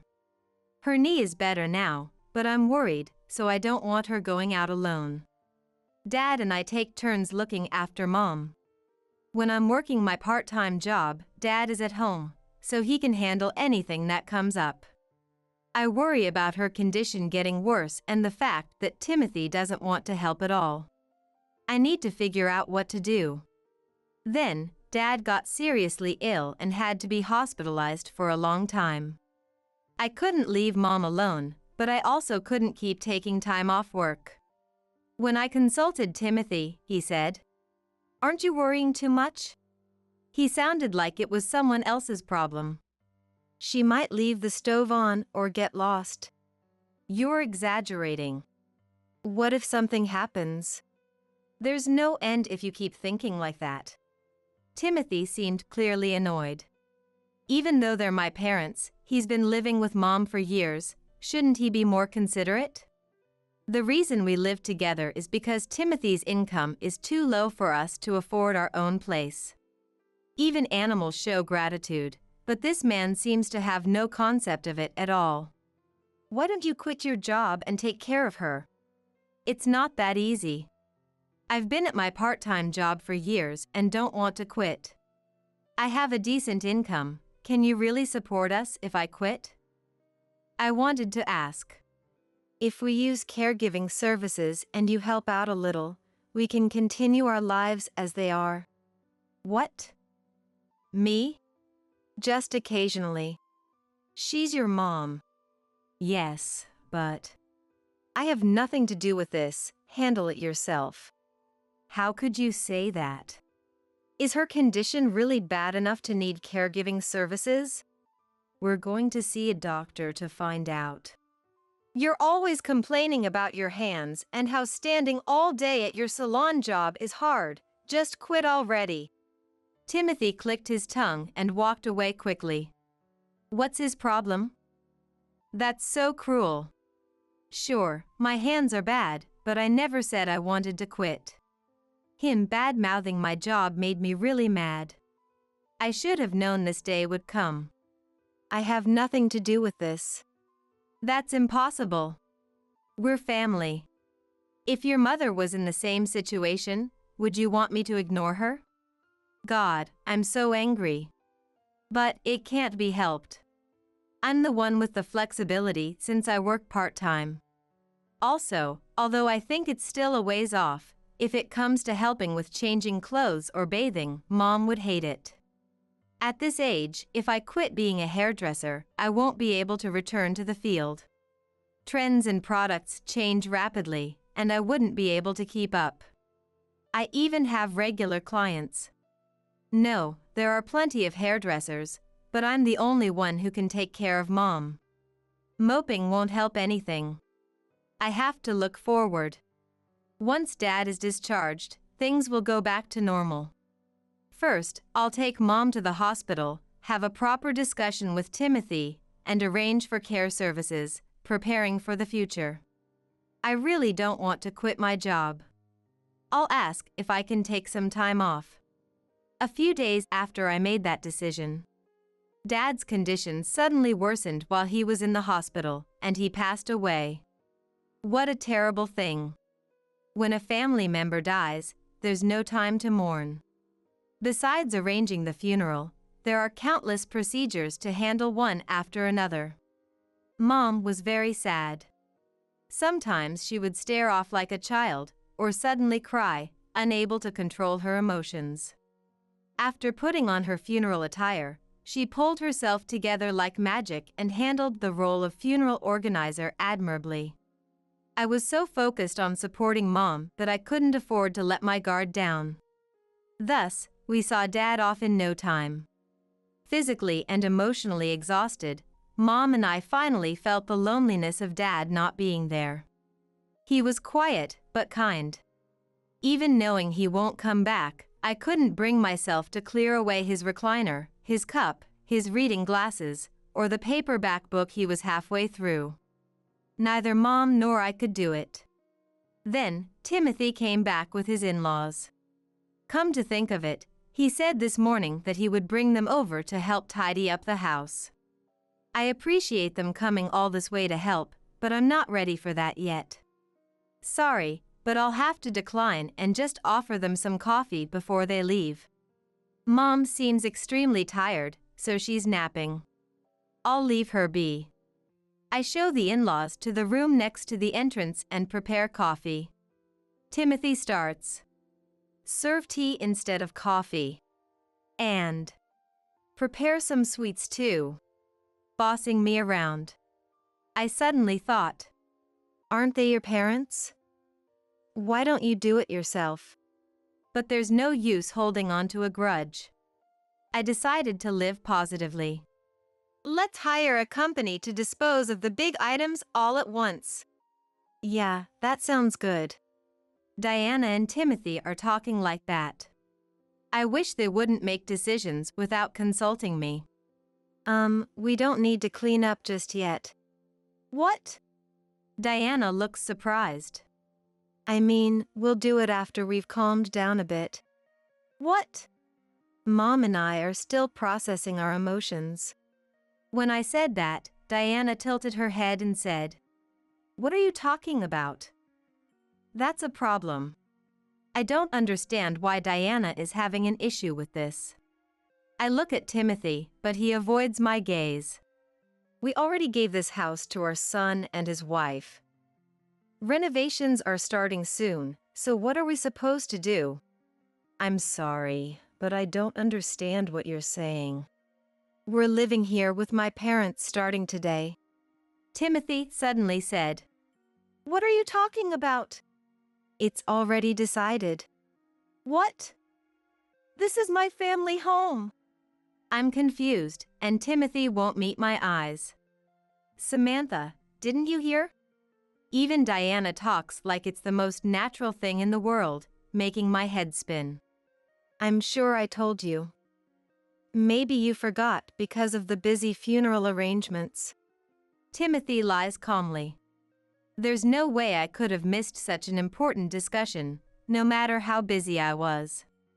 I don't know what you're talking about, and I absolutely don't agree. You don't need to approve. It's already done. What do you mean? I've already discussed it with Rachel. A chill ran down my spine. When did this happen? Could they really have done this while Mom was just spacing out? This can't be allowed. I was stunned. Diana spoke to Timothy. Hey, we can't take care of a jobless moocher and a senile old person, right? Timothy nodded in agreement. That's right. So you two need to leave as soon as possible. I was so shocked by Diana's words that I couldn't speak. A moocher and a senile old person, were they talking about me and Mom? What does she mean by telling us to leave? This is my parents' house. Take it back. Oh, Samantha, don't make that scary face. I haven't quit my job, and I'm not a moocher. Mom isn't a senile old person either. Everything I said is true. I can't lie, you know, huh? How can she laugh while saying such terrible things? I felt dizzy. It's impossible to take it back. I got a signature. Timothy pulled out a piece of paper that said he was in charge of the house and that no complaints could be made later.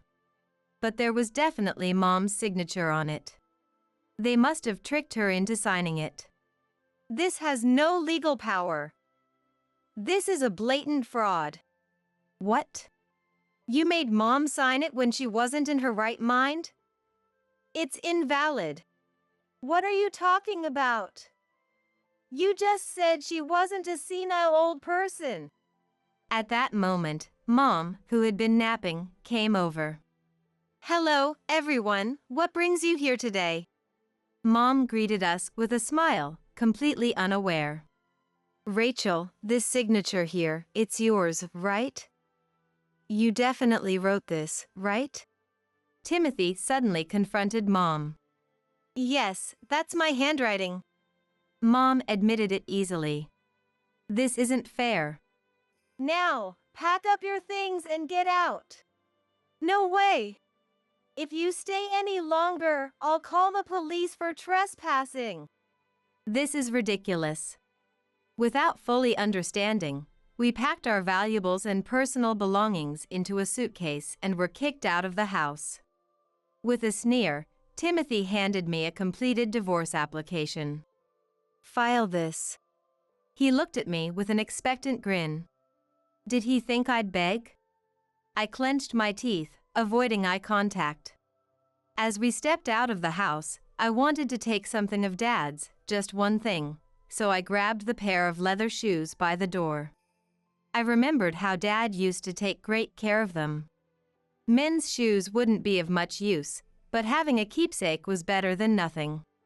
Mom and I got into the car and drove aimlessly.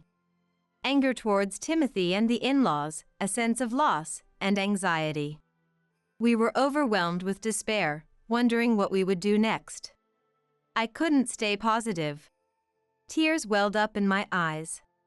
Then, Mom, who had been silent, murmured, "We're free now." Dad had died, and we had been kicked out of our home, yet Mom said the opposite of how I felt. Was she losing it? I felt a mix of anger and confusion, but before I could say anything, Mom started talking. "We're lighter now. The unnecessary things have left us on their own. You don't have any regrets, do you?" "I do have regrets about the house," I said sulkily, and Mom laughed. "That old, big house falling apart. What did they see in it? It's such a burden to maintain, but now it's their problem. We're lucky." Her positivity was too much. "I wanted Dad to live much longer." "What are you saying?" "It's better this way. I wouldn't want Dad to be sad. You just bought the furniture and appliances you liked, Mom. Don't you regret losing them? Getting new ones will be fun. Doesn't it make you mad when people call you a senile old person? Everyone goes through it." "What do you mean?" Mom remained calm, even though she had just lost everything. I was irritated and thought meanly, she'll forget everything I just said anyway. "If you're with me, I am happy," Mom said. "If you weren't here, I might have followed Dad." "Mom." It's okay. As she said that, Mom started to doze off again. She was like a child. Yes. What Mom forgets, I can remember for her. I'm not fully recovered, but I feel like I'll be okay as long as I'm with Mom. Shortly after, I received a call from Timothy. "If you insist, I can forgive you. You can put Rachel in a facility." Huh? Forgive me? Did I do something wrong? It's obvious he just wants to use me as a housekeeper. I didn't want to talk anymore, so I just said, "No," and hung up the phone. I felt more clear-headed than before. I didn't need Timothy after all. I explained the situation to my part-time employer and decided to become an independent hairstylist. I used part of my savings as a down payment to buy a used house in the neighboring town. The property had been a home-based salon. My part-time employer's owner arranged for me to get it at a very low price, low enough to make me feel sorry. Here, I could work while staying close to Mom. The owner also helped with tools and renovations for the salon. "Samantha has always been helpful to me," she said. Her kindness touched my weary heart. I used up my savings for the opening preparations, but I had no regrets. Timothy had been against it, so I had given up until now, but owning my own salon had been a long-time dream. I didn't know if it would work out. My anger towards Timothy and the in-laws hadn't disappeared. But I could distract myself with the busyness, and the excitement of starting something new was greater. Now, I don't look back. I finally opened my dream salon.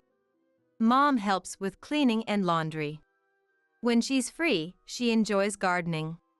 Talking with the neighbors has become a daily routine for her. I'm grateful she's helping to advertise the salon too. I think she spends much less time zoning out. Just when we were getting into a rhythm with our new life together, Timothy contacted me. Why haven't you been in touch? Huh? I told you I would forgive you. Come back home. What are you talking about? Stop pretending you're not struggling, Timothy said with a sneer. I tilted my head. Struggling? Who? Where did he get that idea? I heard you opened a salon. There's no way an old hairstylist like you can succeed, especially with a senile old person to take care of. Poor Samantha. I've had loyal clients for years, and my salon is in a residential area, so many people come by while on a walk. I don't need his baseless assumptions. I'm earning much more than I did when I was working part-time. If you have nothing else to say, I'm hanging up. Wait a minute. What is it? Well, I want to return your dad's belongings, so can you come home? What? We had barely taken anything of Dad's. Mom said memories were enough, so I had given up, but if his things were still there, of course I wanted them. I left Mom with a nearby friend and headed back to my childhood home for the first time in a while. At that moment, I forgot what a jerk Timothy was and even felt grateful. The front yard of the house was an unusual sight. Disused cardboard boxes were piled up, and the mud stains and blown leaves were left as they were. I wondered if they hadn't cleaned up, and as I was looking at it, Timothy came out of the house. Hey, long time no see. I'm in a hurry. Can you hand it over quickly? It's inside the house, come on in. The house I hadn't visited in a while was so dirty that I hesitated to enter. It's a mess, isn't it? I'm at my wit's end. Mom can't clean up. My brother's wife used to do it all. He's muttering complaints, but why doesn't he clean up himself? He's as selfish as ever. But it doesn't matter to me. I have no lingering attachment to a house trampled by others. Apparently, Timothy has turned the once living room into his bedroom. There's a dirty mattress with candy wrappers and juice boxes scattered around, and it smells filthy. I hate even breathing in here. Disgusting. I muttered without thinking, and Timothy said, "Right? So come clean it up." Suddenly he said something incomprehensible. Damn it, if you had apologized sooner, it wouldn't have gotten this dirty. What? I'll pay you $10 per hour. Isn't it great to get paid just for cleaning? Timothy's face, laughing lightly, which I hate. I see, in his mind, I must be struggling for money. It seems like there's no point in denying it, so let's get this over with quickly. No. Just give me Dad's keepsakes. Well, it seems Mom accidentally threw them away. I knew it. I can't say I didn't think he might be lying, but I took a chance. And I was betrayed as expected. I'm disappointed. But this has made my decision. I have no more business with this house or Timothy. As I tried to leave, Timothy blocked my way. How annoying. Get out of my way. Wait, I get it, don't sulk. You can come back if it's just you. What? Damn it, stop wasting my time. You should have just been honest from the start. This is your last chance. I don't understand. What do you not like? If you need a housekeeper, find someone else. Hey, don't get cocky. What can a part-time woman do alone? I've been underestimated. Don't mess with me, have you forgotten? I was part-time because you didn't want me to earn more. Because I would earn more. I supported you so you could just work, and now you look down on me for being part-time. Move. What? I said, move, you underpaid loser. What? Ask your mom. She can clean. I slipped past the stunned Timothy and left the house. I feel refreshed. Seeing the transformed house, I lost all attachment. I'm disappointed that Dad's keepsakes are gone, but it's better than being dangled forever. Timothy's surprised face was priceless. Let's go home quickly, Mom is waiting. After a while, the owner of the hair salon where I used to work part-time introduced me to a new job. A mobile hairdressing service. It's a service that visits customers who need care and can't come to the salon. You register with the local government and visit customers nearby when requested. Sometimes it's a nursing home. There are even hairdressers who make this their main job. I have regular customers at my own shop, so if I take it, it would be once a week. But I have Mom, who I don't want to leave alone. Although she's been doing well lately, I don't want to go out much. It sounds interesting. Take me along as your assistant, Mom said to me as I was pondering. I realized that I had thought of an assistant as a young apprentice hairdresser. Yes, taking her out with me should work. The doctor at the hospital mentioned it too. Being socially active and living joyfully is the best prevention for dementia. Instead of worrying all the time, let's just try it. I decided to take on a few jobs a week. While I'm working at a client's place, Mom helps with tidying up or keeps the clients company. She's an excellent assistant. She moves around efficiently and notices things, just like she used to. She's no longer in a daze. One day, Timothy showed up at the shop. What are you doing here? It's expected that people can find your location if you run a business, but coming here just to harass me? How long do you plan to be a nuisance? I shielded Mom behind me and gripped my smartphone, ready to dial 911. I'd like to get a shampoo and cut. Don't mess with me. What do you want? The real estate agent sent a notice of eviction. What? You're the one who sold the land and house, right? I have no idea what he's talking about. What are you talking about? They thought it was an abandoned junk house, and a cleanup crew showed up. Don't mess with me. Oh, it was Mom. Mom sold the family home. Didn't she mention something about transferring the deed? No, that's not right. Mom only signed that scam-like document. Did she think that homemade paper settled everything? I knew she couldn't handle things, but this is beyond. I'm too shocked to speak. Give it back. It's my house. I don't know what you're talking about. Are you planning to make my aging parents homeless? You're the one who took my mom's house. What are you talking about? Fine. Then I'll just take this house. A private salon with a housekeeper, perfect. Timothy opens the door to the part of the house connected to the shop. Don't just walk in. Just as I was about to call. What? Timothy, who had been breathing heavily, suddenly quiets down.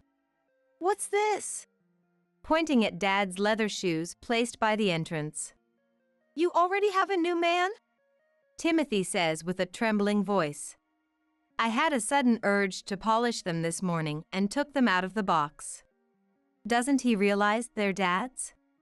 Of course not. Timothy didn't even notice when I cut my hair by nearly 8 inches. There's no way he'd remember someone else's shoes. You're cheating on me. While I'm still around. What? We're long divorced.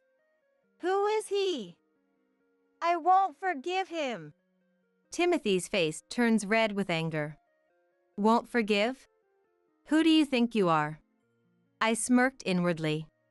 This self-centered man deserves a little scare, right? Are you ready for it? What? Are you prepared to face him? As you can see from the looks of those fancy shoes, if you're not fully ready, you might get hurt. I stared intently at Timothy's face. Sweat formed on his forehead, his eyes darting, unable to hide his unease. Timothy, who's all pride and no guts, couldn't possibly be ready. Why are you silent? Should I call him then? What? Call who? Is he here? Darling, come here for a moment. Sorry to bother you. Timothy dashed out like the wind. Mom covers her mouth with both hands, trying to stifle her laughter. Haha, did you see how fast he ran away? I feel relieved and my body relaxes. Mom can't stop laughing. Haha, hey, who did you call?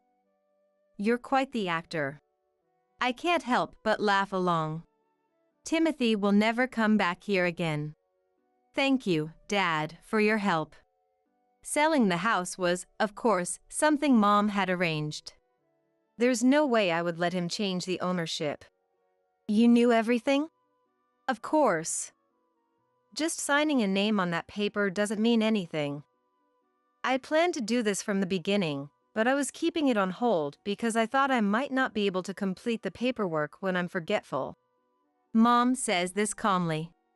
I was surprised, wondering if she was aware of her own forgetfulness.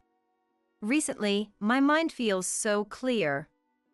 Like the fog has lifted. So, I must be getting better. Maybe I forget things, but that's always been the case. But to let go of the cherished family home so easily. Oh, it was Dad who suggested selling the house.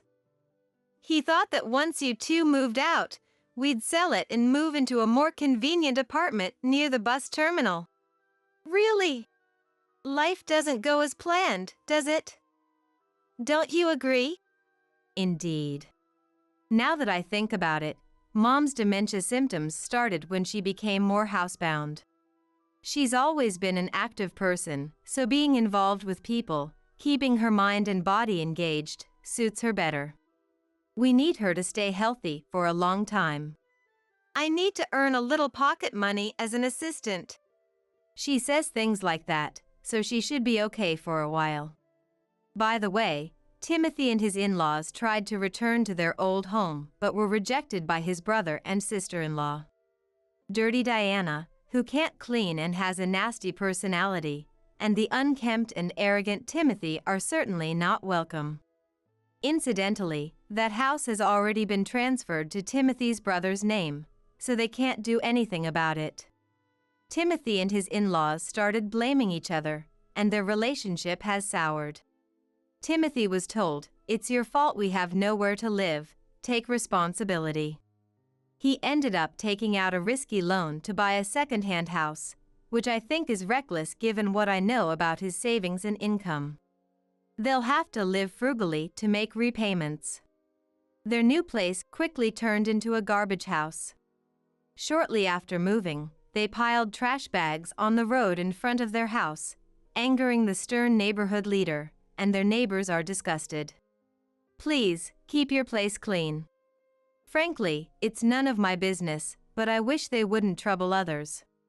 You know what? The in-laws are still healthy, so they should work to help their low-paid son.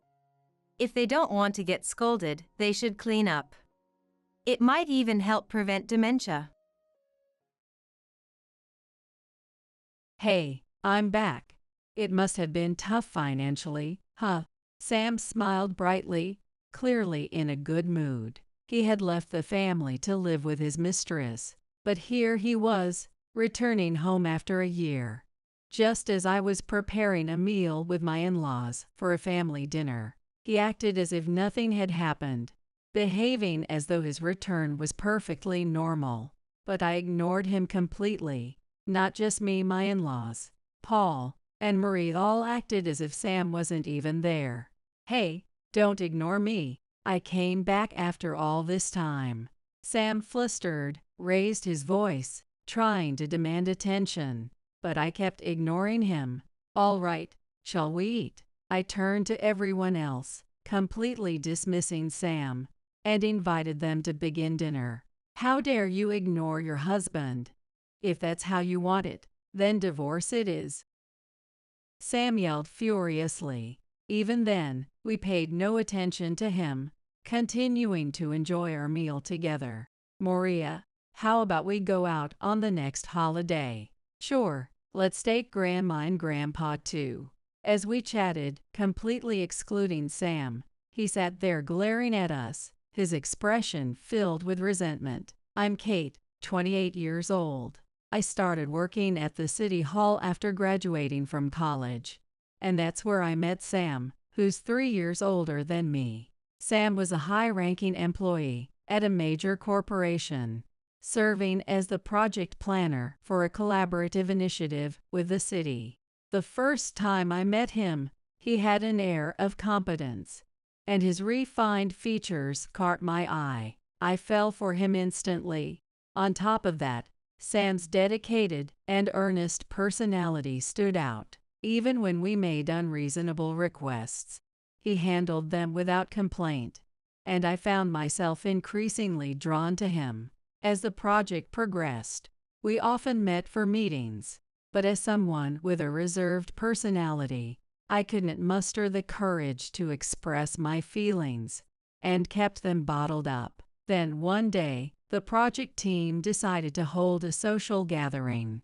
The thought of dining with Sam made me so happy that I may have been a little too excited. Kate, your thorough explanations have been a huge help to us, and your prompt responses, Sam, have been just as helpful to us. We started by complimenting each other's work, but soon our conversations turned personal.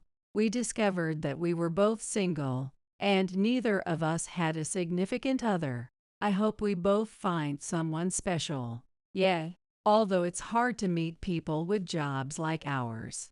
As we chatted about trivial things, I found myself drinking more than usual. But I wasn't very good with alcohol, and by the end of the gathering, I was completely drunk.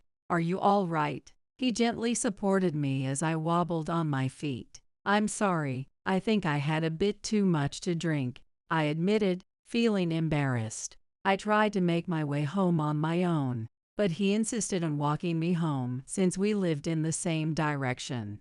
He kept his arm around my shoulder the entire way, and I felt an odd sense of reassurance from his presence. Kate, would you mind going out with me? His sudden confession caught me off guard, but I thought he seemed dependable and capable of making me happy, so I agreed to date him. From then on, we started spending time together, and I grew fond of the childlike smile he'd show, so different from his professional demeanor at work. Even while we were dating, he often talked about his vision for the ideal family.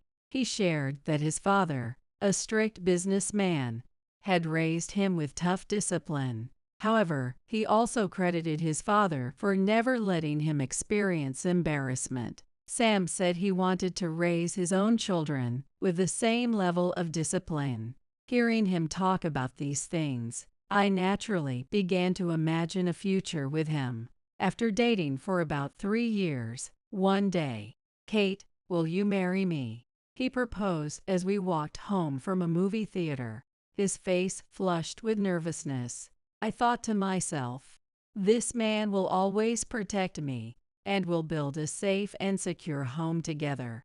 I said yes. Both my parents and Sam's were overjoyed, and the year after we married, our daughter Maria was born. I felt incredibly happy. At Sam's request, I quit my job when I became pregnant with Maria and became a full-time housewife. Sam's income from his job at a major corporation was more than enough for us to live comfortably, and I had no objections to the arrangement. But after Maria was born, Sam's behavior changed drastically. He used to come home every day without fail, but suddenly, he started coming home only once every 3 days. Why don't you come home every day? Maria's crying at night keeps waking me up. I'm sleep deprived as it is with this demanding job. Cut me some slack. This is the best way to take care of you both. His excuses sounded convincing, but I suspected he simply wasn't interested in parenting. Even when he was home, he didn't talk to Maria or smile at her. To him, raising a child was solely the wife's responsibility. Still, as a stay-at-home mom, I tried to understand and support him. But parenting for the first time was a constant struggle for me. There were nights when no amount of soothing could stop Maria from crying, and I worried I might have a breakdown. If my parents had lived nearby, I would have asked for their help. But unfortunately, they lived more than 4 hours away by train. Should I ask Jane for advice? I wouldn't do that if I were you, Sam said, discouraging me from turning to his parents. Why not? Because you didn't give birth to a son. Mom and Dad are furious about it. I was deeply shocked. I had thought Sam's parents were happy about Maria's birth, but now I learned they were angry because she was a girl and had labeled me a failure as a daughter-in-law. Hearing that, I gave up on seeking help from his parents and resolved to face parenting Maria on my own. Then one day, Sam's friend Paul, who lived nearby, paid us a visit. Sorry for dropping by unannounced. I found this drawing set while on a business trip and thought Maria might like it, so I couldn't resist picking it up for her. Paul was a year younger than Sam and had started a company during his college years that turned out to be a great success. Now he worked as the CEO of that company. Sam and Paul had met in college and seemed to get along remarkably well. Even after our marriage, Paul would occasionally stop by to visit us. Is Sam helping out with parenting? Paul's casual question caught me off guard, and before I knew it, tears were streaming down my face. Since Maria was born, Sam had stopped saying kind words to me, and he never gave any thought to her family anymore. I had been carrying this burden alone, unable to talk to anyone. So Paul's simple kindness overwhelmed me. Seeing me cry, Paul looked genuinely shocked, but he quietly listened to what I had to say. I told Paul everything about Sam's behavior since Maria's birth. Unbelievable. Sam is just completely out of line. After I finished talking, Paul angrily defended me against Sam. I'll have a word with Sam. But listen, you don't have to deal with this alone. You can tell me anything, anytime. Paul's words gave me so much comfort. From then on, he frequently checked in on me and Maria, making sure we were okay. It lightened my heart considerably. A few days later, Maria came down with a high fever. Maria, are you okay? I'll call Dad, and we'll take you to the hospital. I called Sam over and over, but he didn't answer. With Maria's fever nearing 104 degrees Fahrenheit and her breathing labored, I couldn't wait any longer. I reluctantly called Paul. Maria has a high fever, and I can't get in touch with Sam. Hearing my tearful explanation, Paul came right away and drove Maria and me to the hospital. The doctor diagnosed Maria with a viral infection and said that if we delayed any longer, it might have caused brain damage. I was relieved beyond words that Maria was safe. Thanks to Paul, Maria was okay, but anger toward Sam boiled inside me. I had not only called him but also sent WhatsApp messages, yet he hadn't returned my calls or even replied to my texts. Maria was in serious trouble. Didn't you care at all? I confronted him. I was working. What could I have done? Sam said, showing no remorse and prioritizing his job over Maria. You could have at least taken her to the hospital. You're her father. Hey, that's such a hassle to me. Besides, she's fine now, isn't she? That's all that matters. Sam didn't even try to listen to me. Instead, he brushed it off and went to sleep, saying he was tired. Feeling like he didn't care about Maria at all, I was heartbroken and ended up venting to Paul. Paul immediately said he was coming over and arrived soon after. Sam, This is outrageous. How can you ignore your daughter when she's suffering and not even check in? Paul directed his anger at Sam, who was lying in bed. Paul had shared with me before that he grew up in a single-parent household, raised by his mother. He was grateful to her, but admitted he had always longed for a father figure. Paul had vowed that when he became a father, he would never leave his children feeling abandoned. To him, Sam's behavior was unacceptable. A father's presence is special for a child. "What the hell are you doing, Sam?" Paul's words were full of passion, but Sam only looked at him with irritation. "If you care so much, Paul, why don't you marry her and become Maria's dad?" Sam smirked, his words dripping with sarcasm. "Sam, do you even realize what you're saying?" "Shut up, I never asked for a kid. She decided to have Maria, so it's her job to raise her." Hearing those words, I felt a deep sadness. The happy life we had dreamed of before getting married was nowhere to be found. Looking at him now, I couldn't help but feel both anger and resentment toward him. Hearing him say that he never even wanted Maria made me realize that any remaining affection I had for him had completely vanished. "That's enough. There's no point in talking to him anymore," I said. Feeling that nothing I said would ever make Sam understand, I stopped Paul and let go of any expectations I had for him. Sometime later, Sam announced that he was being transferred to another city. "How are we supposed to handle such a sudden transfer?" I asked. "You and Maria don't need to come. I live alone. I've already rented an apartment," he replied. To my shock, he had made the decision to move on his own without even discussing it with me. Still, living apart from Sam, who had no involvement in Maria's care, seemed like it might actually be better for me. Life without him turned out to be much easier, as it became routine for Maria and me to spend time together. I naturally started thinking, I have to step up and take care of everything myself. But by the third month after Sam's transfer, the deposits into our shared account started to decrease significantly. The monthly allowance we were supposed to receive was cut drastically. Not knowing what was going on, I called him right away. "I've had to cut back on your living expenses because I'm sending money to my parents," he explained. Sam claimed that his parents' factory was in financial trouble and that they needed his support. "But what about Maria and me? We can't make it on this," I protested. "Then get a job. And if things get tough, you can always rely on your own parents." I couldn't accept what Sam had said, but he hung up the phone abruptly, leaving me with no chance to argue.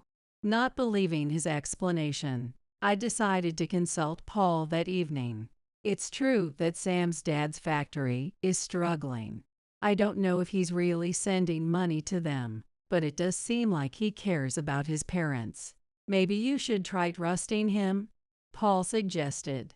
Paul's words left me with no choice but to trust Sam, despite my doubts. Still, I had to find a way to support Maria and myself. I decided to take a part-time job at a nearby hardware store. Leaving young Maria at home while I went to work filled me with guilt, but I kept telling myself it was something I had to do to survive. While I worked, I arranged for Jane, who lived nearby, to come and look after Maria. However, it was clear that Jane didn't seem entirely pleased with the arrangement. "Are you out there having fun while leaving your little one with me?" When I returned from my part-time job, Jane greeted me with a sarcastic smile and a pointed remark. "Fun? Absolutely not. I was at work," I replied, trying to explain myself, but it was clear that Jane didn't believe me. "If Sam is earning money and now you're working too, you must be living quite comfortably. Why don't you pay me for taking care of your child?" Jane demanded payment in exchange for watching Maria, her tone dripping with annoyance. "That can't be right. Sam told me he's been sending money to you," I exclaimed in disbelief. Sending money? What are you talking about? We're the ones giving Sam an allowance. Jane replied sharply. Jane and I exchanged stunned looks. Jane, are you serious? Sam told me he cut our living expenses because he's sending money to you and Tom. That's why I had to take this job. We decided to compare our bank statements and realized neither of us was lying. It became clear there had been a massive misunderstanding, so Jane and I sat down to have a long conversation. I'm sorry for doubting you, Kate, Jane admitted, apologizing sincerely. I'm sorry, too, for not having a son, I said, believing that Jane's dissatisfaction with me leaving Maria with her was because Maria was a girl. There's no need to apologize. Whether it's a boy or a girl, grandchildren are precious, Jane said with a gentle smile as she hugged Maria. But Sam told me you and Tom were upset because I didn't have a boy, I explained. That's absurd. We've never said anything like that, Jane replied, leaving me completely stunned. It turned out that everything Sam had told us was a lie. What is Sam thinking, telling us all these lies? Jane seemed exasperated with Sam's behavior. Just then, Paul rushed into the house, looking visibly alarmed. Have you read this? He asked, holding up a newspaper and pointing to an article. The headline stated that Sam's company had abolished mandatory transfers for employees with children. If this is true, Sam should be coming back. Right, I said, feeling a glimmer of hope that our life might return to normal. I immediately tried calling Sam to confirm, but his phone went straight to voicemail every time. Even when Jane tried calling him, there was no response. While we were all feeling frustrated, Maria wandered around the house, gathering scraps of paper for her drawing. But as she spread out one particular sheet, my heart skipped a beat. Wait a minute, I exclaimed, hastily stopping Maria from drawing on the paper. Startled, she looked at me with tearful eyes. I'm sorry for scaring you, sweetie. This paper isn't for drawing. Let's find another one, okay? I handed Maria a fresh sheet and carefully unfolded the paper she had chosen. I laid it out in front of Jane and Paul, and both of them stared at it in shock. What on earth is this? Jane asked, her voice trembling. It was a divorce application, signed in Sam's handwriting. A tense silence filled the room as we tried to process the revelation. Months later, we arranged a family dinner and invited Sam's parents over. As I was preparing dinner, Sam showed up at the house for the first time in a year. I'm home. The master of the house is back. You must have struggled financially without me, huh? Sam walked in with a big grin, acting as though nothing had happened. Oh, Paul and Mom are here too, I see, he said casually, sitting down as if it were the most natural thing in the world. Hey, get me a beer, he commanded, as if I were still at his beck and call. But instead of acknowledging him, I poured a beer for Paul and handed it to him. I didn't serve him any food or even a cup of coffee. Neither his parents, Paul, nor Maria acknowledged Sam's presence. It was as if he wasn't even there. Hey, don't ignore me. I came back after all this time. His voice grew louder, filled with frustration, but I continued to ignore him. All right, let's eat, I said, addressing everyone but Sam. How dare you ignore your husband? If that's how you want it, then it's divorce. He exploded in anger, shouting at the top of his lungs. I sighed, stood up, and walked to the bedroom. I returned with a bag filled with his belongings and silently shoved it into his hands. Then, without a word, I sat back down and resumed eating as if nothing had happened. Hey, what's going on here? What's the meaning of this? He shouted, looking completely flustered. But then his eyes fell on a photo frame on the shelf, and his expression twisted into a sinister smile. I see. "So that's what this is about," he said smugly. The photo inside the frame showed me in a wedding dress, smiling alongside Paul and Maria. "You married my friend while I was away.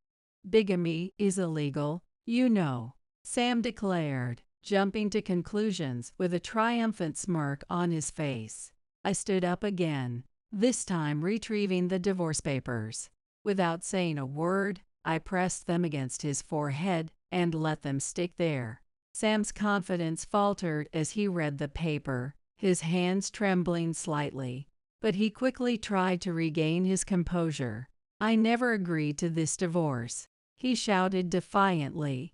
"I didn't want to speak to him directly, so I sent him a message instead. In it, I explained how the divorce application Maria had been using as drawing paper had Sam's handwriting on it. That's..." Sam's face turned pale as he suddenly remembered the application he had filled out months ago when Maria had brought that paper to us. Jane, Paul, and I had all been shocked. Given Sam's previous behavior, it was clear that he was hiding something significant. At Paul's suggestion, I hired a private investigator he knew to look into Sam's activities.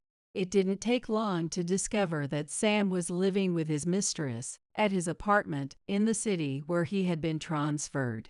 Suddenly, everything made sense: the missing living expenses, the lies he told both Jane and me. Without hesitation, I submitted the divorce application.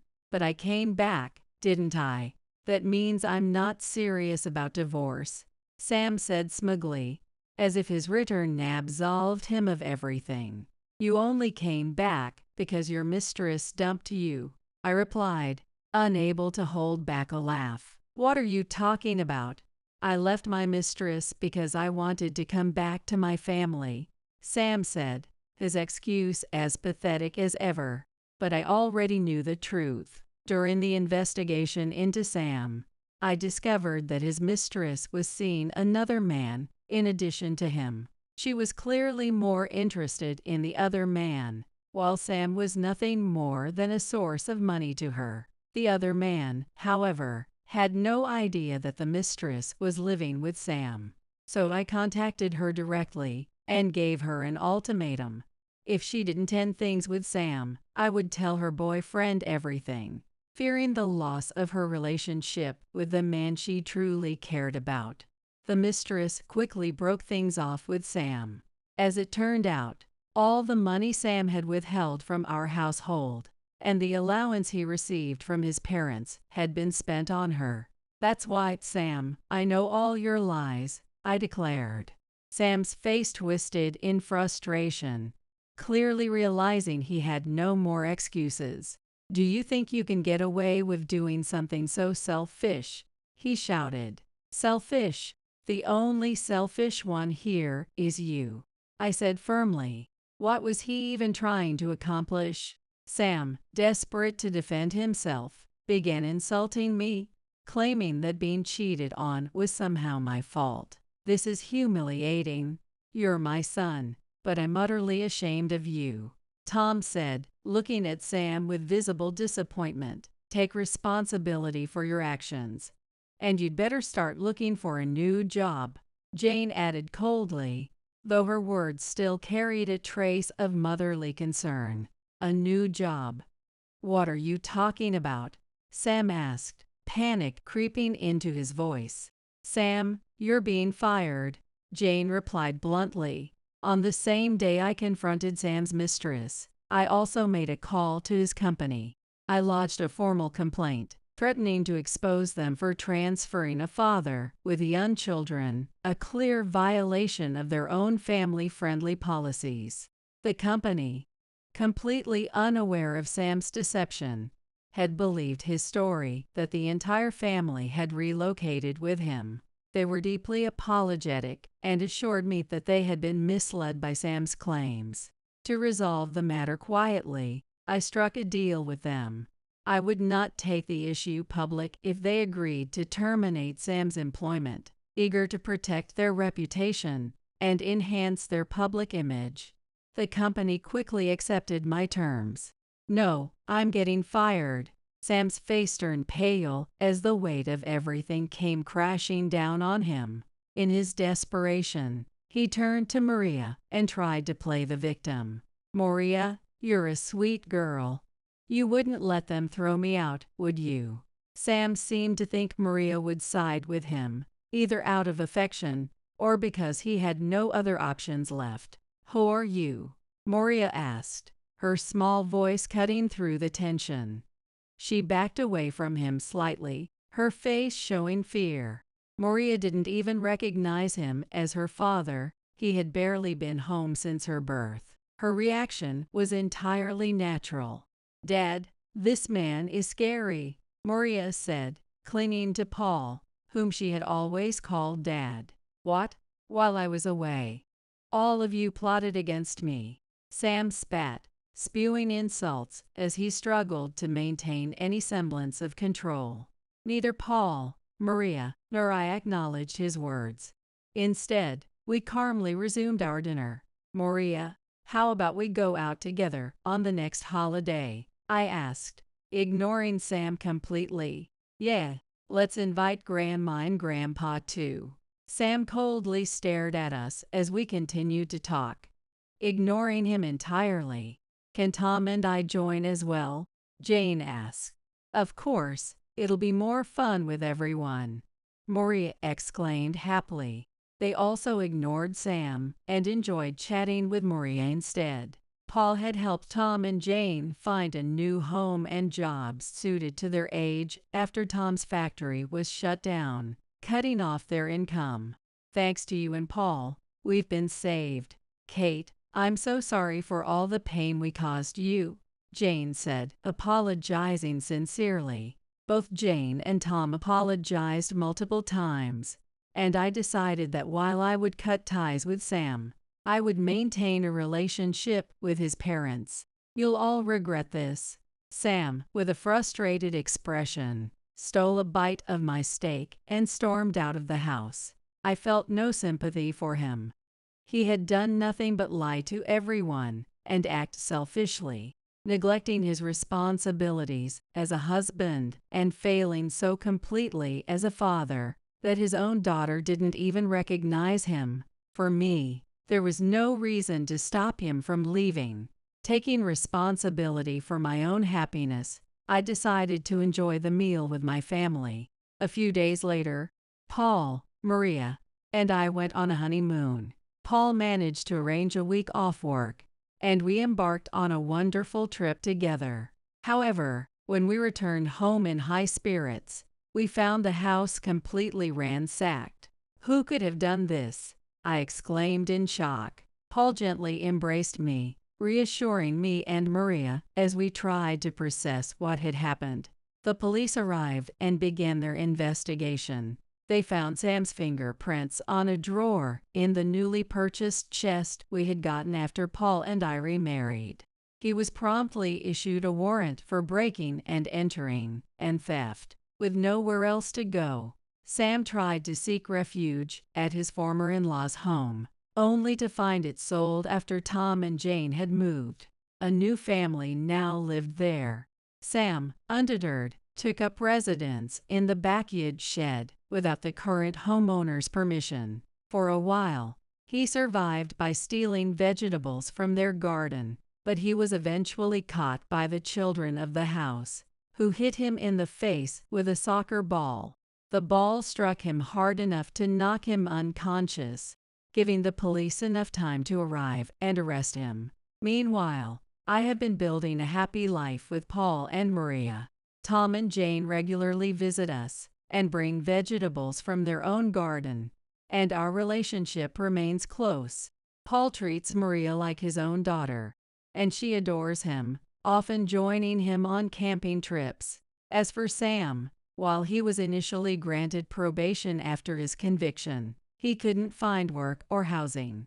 Instead of apologizing to his parents or attempting to make amends, he reverted to theft. This time, being caught during his probation led to his incarceration. Reflecting on everything, I couldn't help but think how pathetic it was to have met such a man.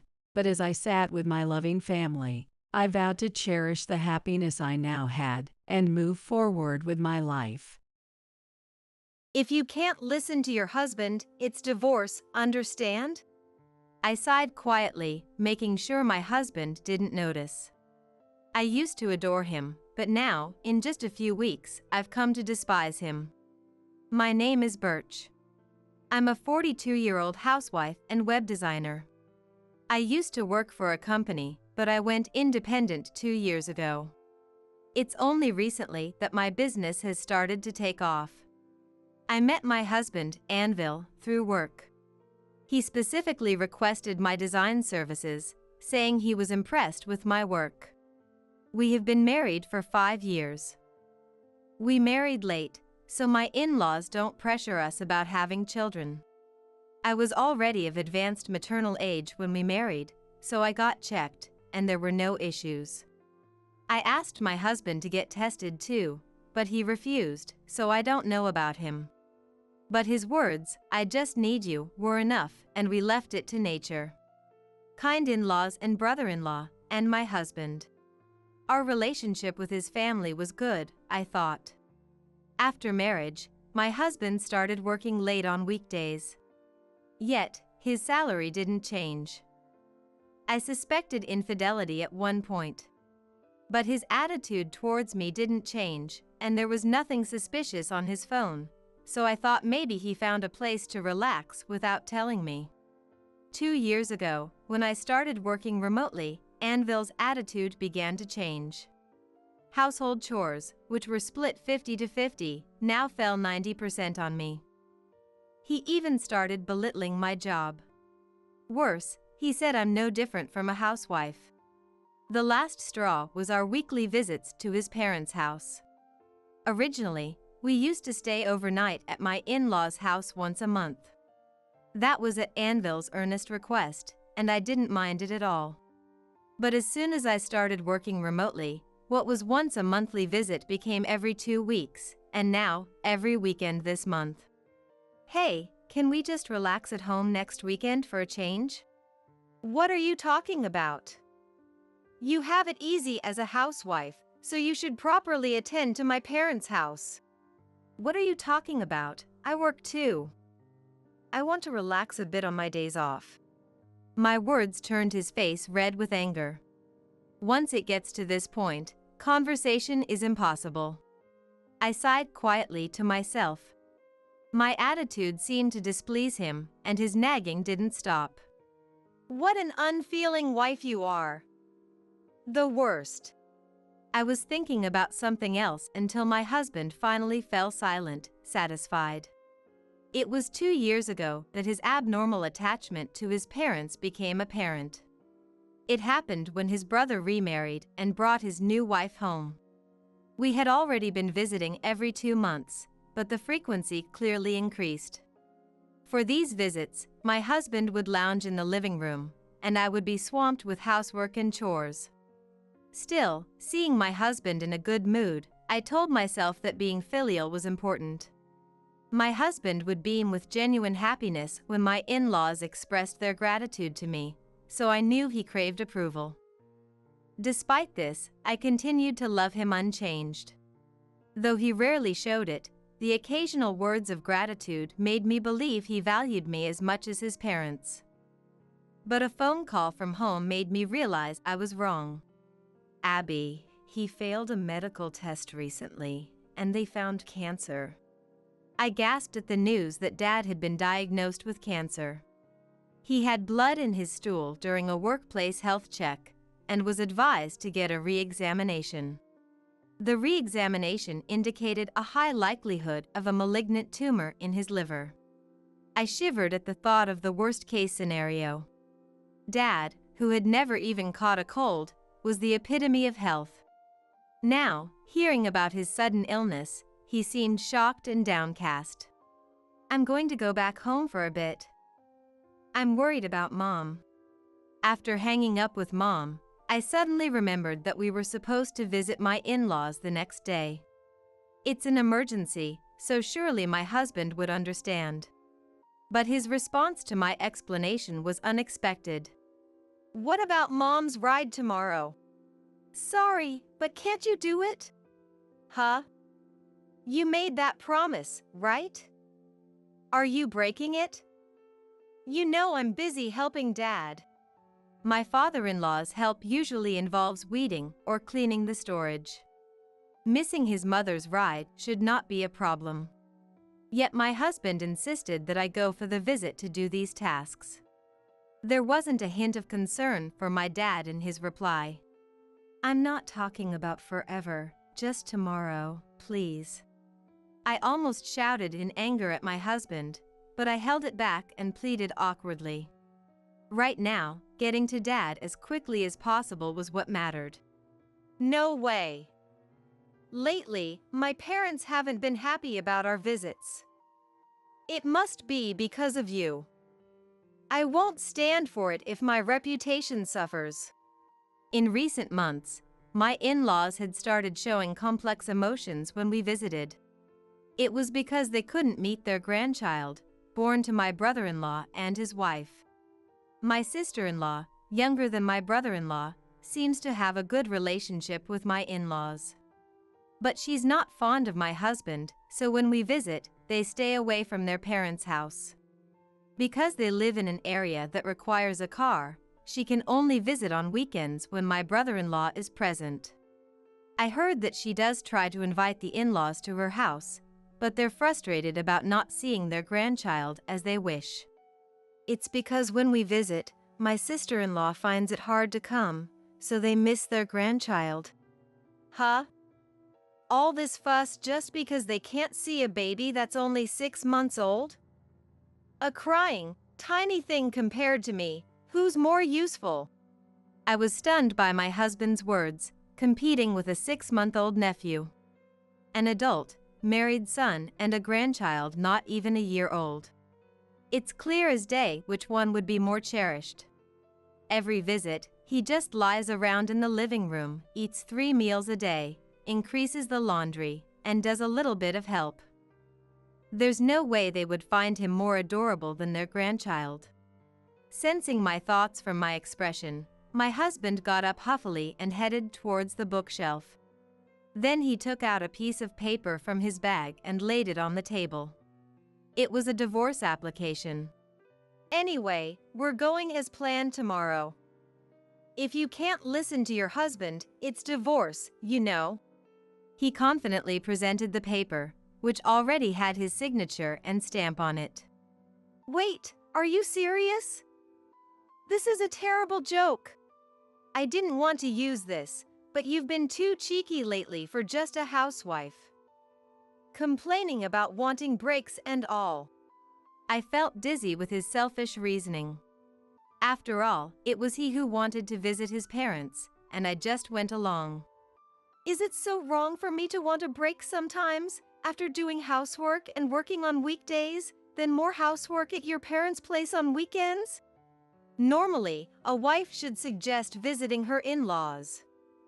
If I didn't say anything, you wouldn't, right? It's natural for my parents to feel uncomfortable watching you. I was furious at how he had exploited me these past 2 years. I wanted to punch his smirking face, but clenched my fists and held back. Arguing now would only delay my return to my parents' house. Anyway, I'm going to my parents. I'm worried about Mom. My words seemed unexpected to him. He stared at me, face turning red. So, you mean you can't listen to your husband? It's divorce then, okay? I sighed without him noticing. The sight of him, unable to back down from his own words, was ridiculous. I wondered why I ever liked such a man. So, you're serious? All right, I get it. There's no other way, right? Realizing arguing further was pointless, I pretended to accept it. If I acted meekly while holding the divorce papers, my husband would look at me with a creepy, smug smile. Then, in an exaggerated manner, he stood up and patted my head. I resisted the urge to shake him off, and he, misunderstanding, went to the bedroom, looking satisfied. I immediately called Mom and told her about the divorce. She was shocked, but, after hearing the story, scolded me for not telling her sooner and urged me to come back quickly. After hanging up, I went to the bedroom. My husband was snoring, lights on. The snoring I once found cute now repulsed me.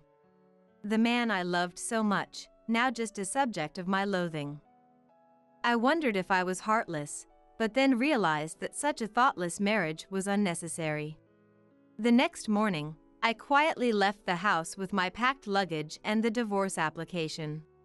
Knowing that the municipal office accepted documents on weekends, I stopped by to submit the fully completed divorce application. Then, I headed to my parents' house by train, meeting Mom and going to the hospital. The doctor had called Mom about Dad's illness. I braced myself, thinking it might be a terminal diagnosis, but thankfully, Dad's cancer hasn't spread and was operable. He would lose part of his liver, but it wouldn't hinder his daily life, and he could return to normal life with regular checkups. Relieved by the doctor's explanation, Mom and I went back home. At home, I told Dad about his condition and my divorce. Dad was furious at my husband and almost stormed out, but Mom and I quickly stopped him. I could finally see through him because of you, Dad. Thank you. Hearing that, Dad scratched his cheek, not entirely displeased. Mom and I exchanged smiles at his reaction. I told Dad I would visit him in the hospital since I would be staying at home for a while. He insisted that I stay as long as I wanted, making me cry happily. Remembering my phone was off, I turned it on. Ignoring the countless calls from my ex-husband, I saw a message from my sister-in-law, Gunnel, on WhatsApp. It was a message of concern for my health, and a report that my ex-husband had disrupted plans to buy toys for her son with my mother-in-law. Reluctantly, I realized my ex-husband was genuinely jealous of his 6-month-old nephew. The creepiness sent a chill down my spine.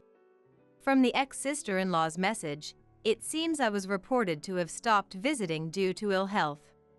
However, since no details were given and my ex-mother-in-law's inquiries were evaded, my ex-sister-in-law found it strange and contacted me.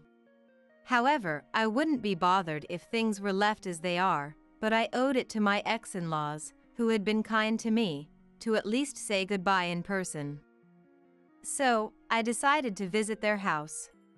After explaining everything to my parents that night, I took the first flight to my ex-in-law's house the next morning. Seeing cars parked outside their house upon arrival, I sighed. It seems my ex-husband had stayed over at their place. Despite forcing his wife, who wanted a break, to improve his standing, he doesn't seem to care about the poor impression he leaves by not returning home when his wife is supposedly ill. When I rang the doorbell, there was a rush of footsteps, and my ex-husband appeared. It was just before noon. He glared at me with a demonic expression and yelled, "Where have you been all this time? You even turned off your phone." "Where?" As I said, I went back to my parents. Besides, I'm supposed to be ill, right? Are you okay shouting so loud that the whole house can hear? When I pointed this out politely, my ex-husband suddenly fell silent. "Anvil, what is this about?" A voice came from behind, and my ex-husband turned around fearfully. It was my ex-in-laws, who had come out in response to the bell. They both looked puzzled, having believed I was unwell. "Sorry for the sudden visit. I wanted to take a moment to thank you for everything and say goodbye, as I'm getting divorced." As I bowed, my ex-in-laws looked at me in shock. "Birch, I thought you were sick. And this sudden talk of divorce." "Hey Birch, you're not still holding a grudge about the day before yesterday, are you? Stop joking around." My ex-husband's words prompted a reaction from my ex-in-laws. I smiled and explained the situation. "Actually, my dad was diagnosed with cancer. It was sudden, so I apologize for not contacting you." When I asked Anvil if I could go back home to hear the doctor's explanation, he refused, saying he had to drive his mother and threatened me with divorce if I went. My ex-mother-in-law covered her mouth, shocked at how terrible this was. My ex-father-in-law was shaking with anger. Hey, I didn't say it like that, right? My ex-husband tried to deny my words, but my ex-father-in-law's glare silenced him. I was asked to prioritize my husband's parents even in an emergency, but I was worried about my dad and accepted the divorce to return home. Birch, how is your father's condition? Thank you for your concern. It seems that surgery is possible for his cancer. That's good to hear, my ex-in-law said with relief, then turned cold glares towards my ex-husband. He stiffened but desperately tried to excuse himself. I wasn't serious. Birch had been lazy recently, not wanting to visit, so I wanted to motivate her. Oh, but I thought Birch wanted to visit. We were happy to have her since she was so keen. My ex-mother-in-law's words made my ex-husband go pale. No, but... He struggled to find a reason but was cut off by my ex-father-in-law. So, you've been lying to us too. Forcing her to visit and then speaking like that. When you marry, your wife's parents become your family too. To prioritize us over her emergency situation is just wrong. It seems my ex-in-laws had been asking me to do housework and chores because my ex-husband told them I wanted to. Was he so desperate for their approval? I felt sick at his selfishness and need for validation. But it couldn't end here. He wasn't just victimizing me. So, as revenge against my ex-husband, I prepared something more. Another trap. My ex-husband tried to deny my words, but my ex-father-in-law's glare silenced him. What? Is that true? Yes. Gunnel also told me she's been treated terribly. Last night, when I thanked Gunnel for contacting me and told her about the divorce, she shared the mistreatment she'd received from my ex-husband. She was subjected to obscene comments about her appearance and constantly asked why she hadn't divorced yet. Furthermore, since her child was born, she was repeatedly told that the child was ugly, just a placeholder until her husband's own child arrived. This harassment, which started from the first visit for formal greetings, apparently continued yesterday. As soon as my ex-mother-in-law left the room, she was again asked why she hadn't divorced yet and told that she was already dismissed. Yes, right, Gunnel? Yes, exactly as Birch said. Gunnel's voice from my phone filled the quiet entrance hall. When I arrived at my ex-in-law's house, I had called my ex-brother-in-law's wife and put the call on speaker. Sniffling sounds in my ex-brother-in-law's comforting voice could be heard. I'm sorry, but I won't go there anymore to protect my wife and child. You did the same to my former sister-in-law, right? I confirmed it with her yesterday. You're the worst, not even a brother to me anymore. Don't ever contact us again. My ex-brother-in-law said all this in one breath and hung up. In the entrance hall, only the dial tone resonated, and my ex-in-laws looked at my ex-husband with cold stares. But it's true. She's just a woman who gave birth to a child. And it was the same with the previous wife. It's weird that she was praised and treated kindly. So I did it for Dad and Mom's happiness. You're the one who's wrong. We never asked for such things. My ex-father-in-law said coldly, dismissing my ex-husband's screams. Tears and snot all over his face, my ex-husband looked dumbfounded at my ex-father-in-law. If it was for us, then you're insane. My ex-mother-in-law added, and my ex-husband looked at her in disbelief. Then he suddenly turned to me with a pleading look. Hey, Birch. It's your fault. A wife should support her husband. Instead, you went against everything. But it's okay, right, Birch? We're a couple, right? Couples help each other, right?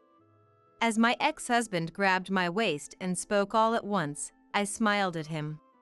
If we were a couple, yes. But I filed the divorce papers yesterday. Now, we're complete strangers.